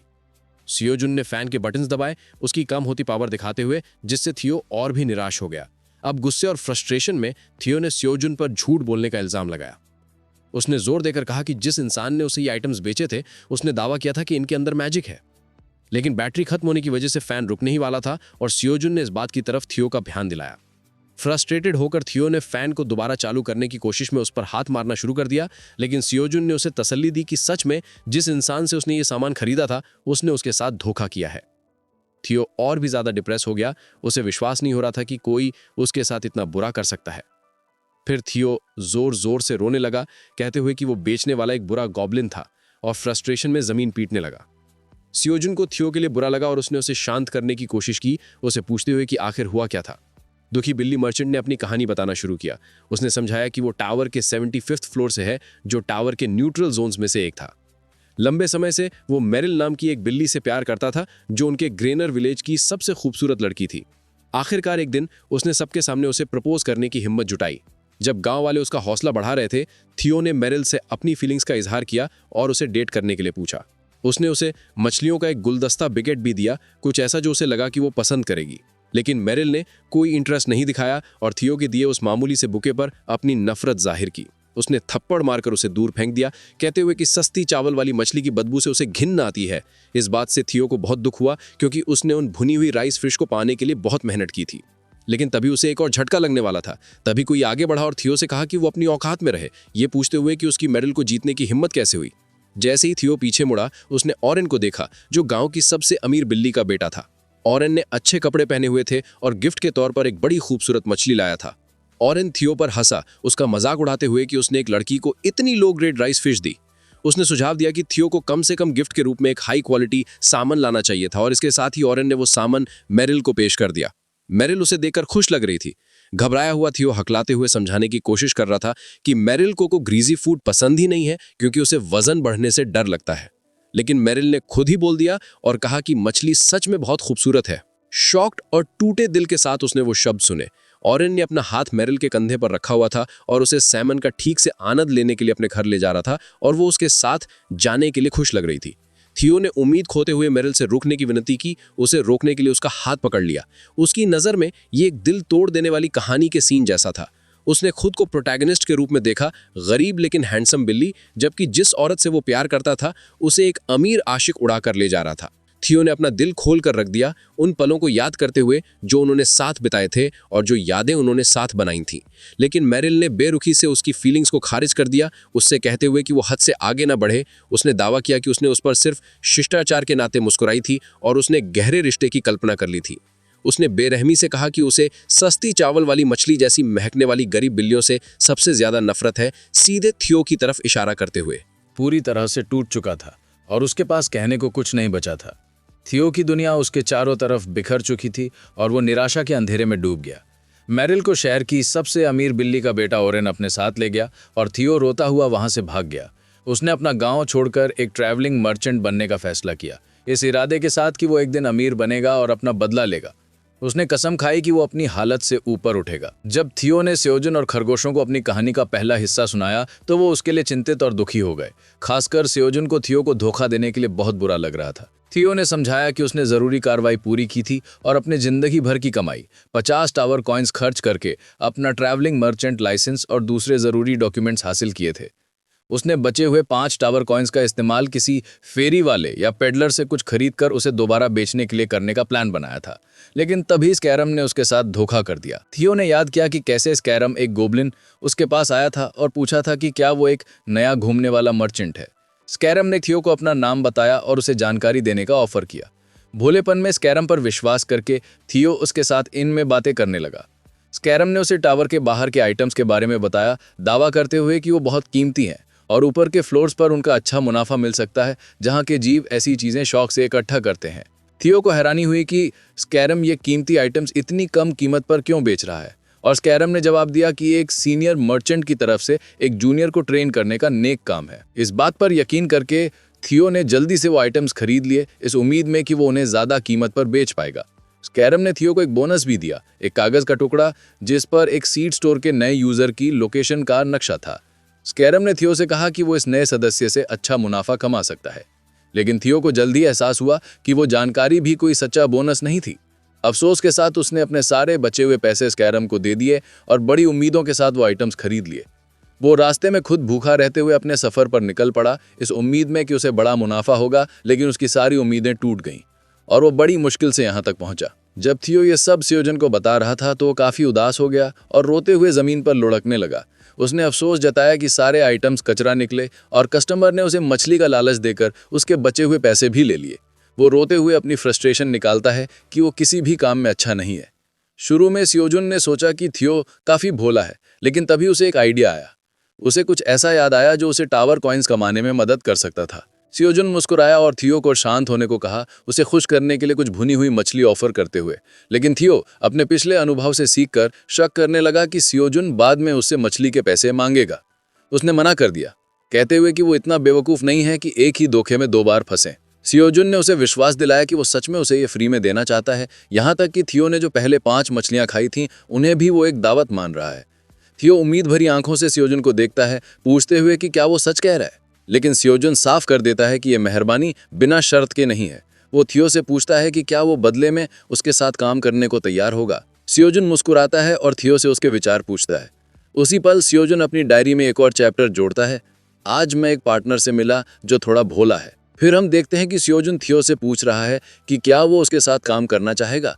सेओजन को विश्वास है कि थियो मान जाएगा, क्योंकि उसे लगता है कि थियो बहुत भोला है। थियो शॉक्ड है और सेओजन से पूछता है कि क्या वो सच कह रहा है, क्या वो सच में चाहता है कि वो साथ में काम करें। सेओजन अपने बात साफ करते हुए कहता है कि उसे अपना सामान बेचने के लिए एक अच्छे मर्चेंट की जरूरत है, लेकिन थियो को सेओजन पर यकीन नहीं होता।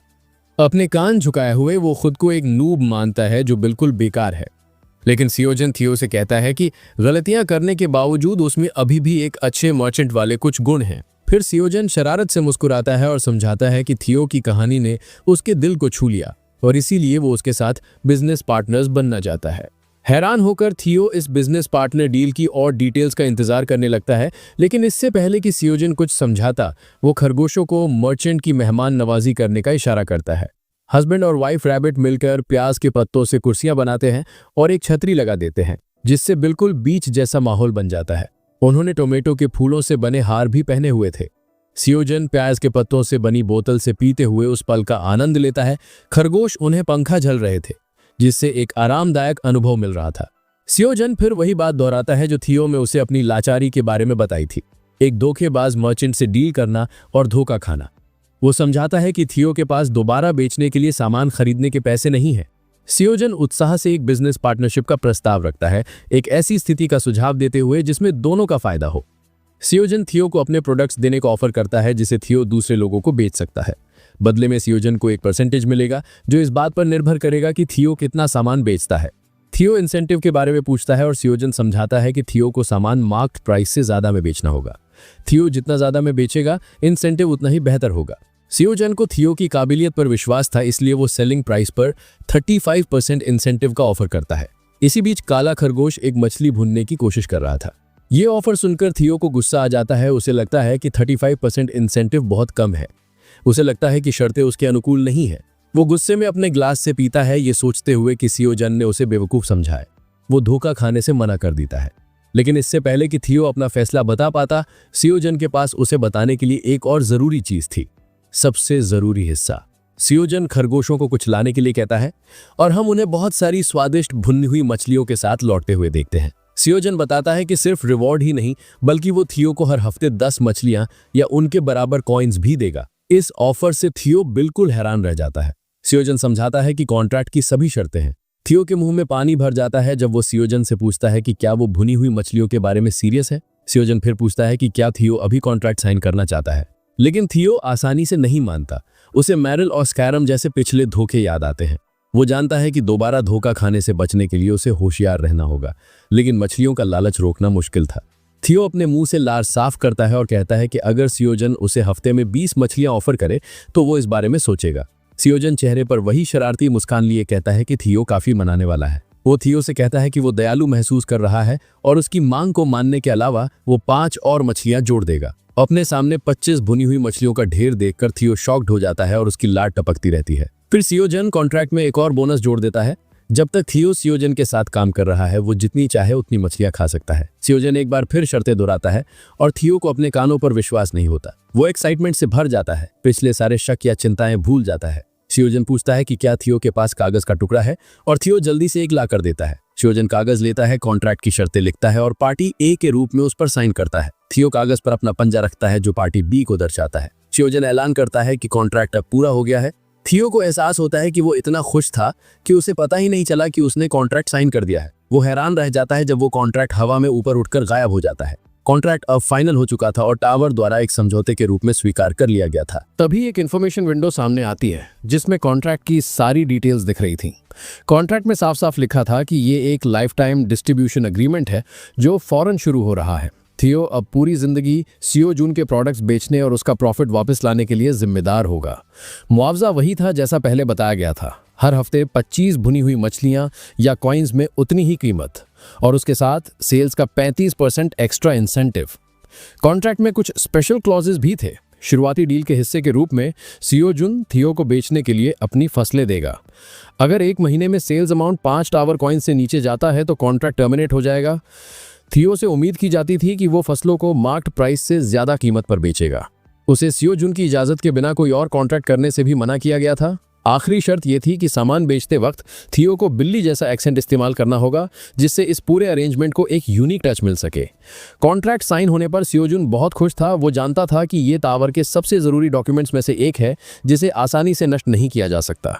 दूसरी तरफ थियो का दिल बैठ गया था। वो सोच रहा था कि उसने अपने पहले ही कॉन्ट्रैक्ट में ऐसी शर्तों के लिए हाँ क्यों कर दी। थियो से रहा नहीं गया और उसने सियोजून से चौथी शर्त के बारे में पूछा, खासकर बिल्ली वाले एक्सेंट के बारे में। उसे अपने गांव का एक्सेंट इस्तेमाल करना काफी शर्मिंदगी वाला लग रहा था। सियोजून हंसा और उसे यकीन दिलाया कि वक्त आने पर वो इसकी वजह समझ जाएगा। सियोजून ने हाथ मिलाने के लिए अपना हाथ आगे बढ़ाया, लेकिन थियो ने उसे झटक दिया, अभी भी अपना शक जाहिर करते हुए। लेकिन सियोजून ने उसे स्पेशल क्लॉजेस की पहली शर्त याद दिलाई जिसमें लिखा था कि अगर सेल्स कम हुई तो कॉन्ट्रैक्ट टर्मिनेट हो जाएगा। सियोजून ने थियो का सिर थपथपाया, उसे एक भरोसेमंद और होशियार मर्चेंट बिल्ली मानते हुए। खुद को होशियार सुनकर थियो के चेहरे पर मुस्कान आ गई और सियोजून ने सोचा कि वो काफी सीधा साधा है। उत्सुकता से थियो ने पूछा कि वो कौन से प्रोडक्ट्स बेचने वाले हैं। सियोजून ने कॉन्फिडेंस से बताया कि वो चेरी टोमेटोज बेचेंगे। थियो पजल लग रहा था, लेकिन सियोजुन ने उसे एक ताज़ा तोड़ा हुआ चेरी टोमेटो दिया।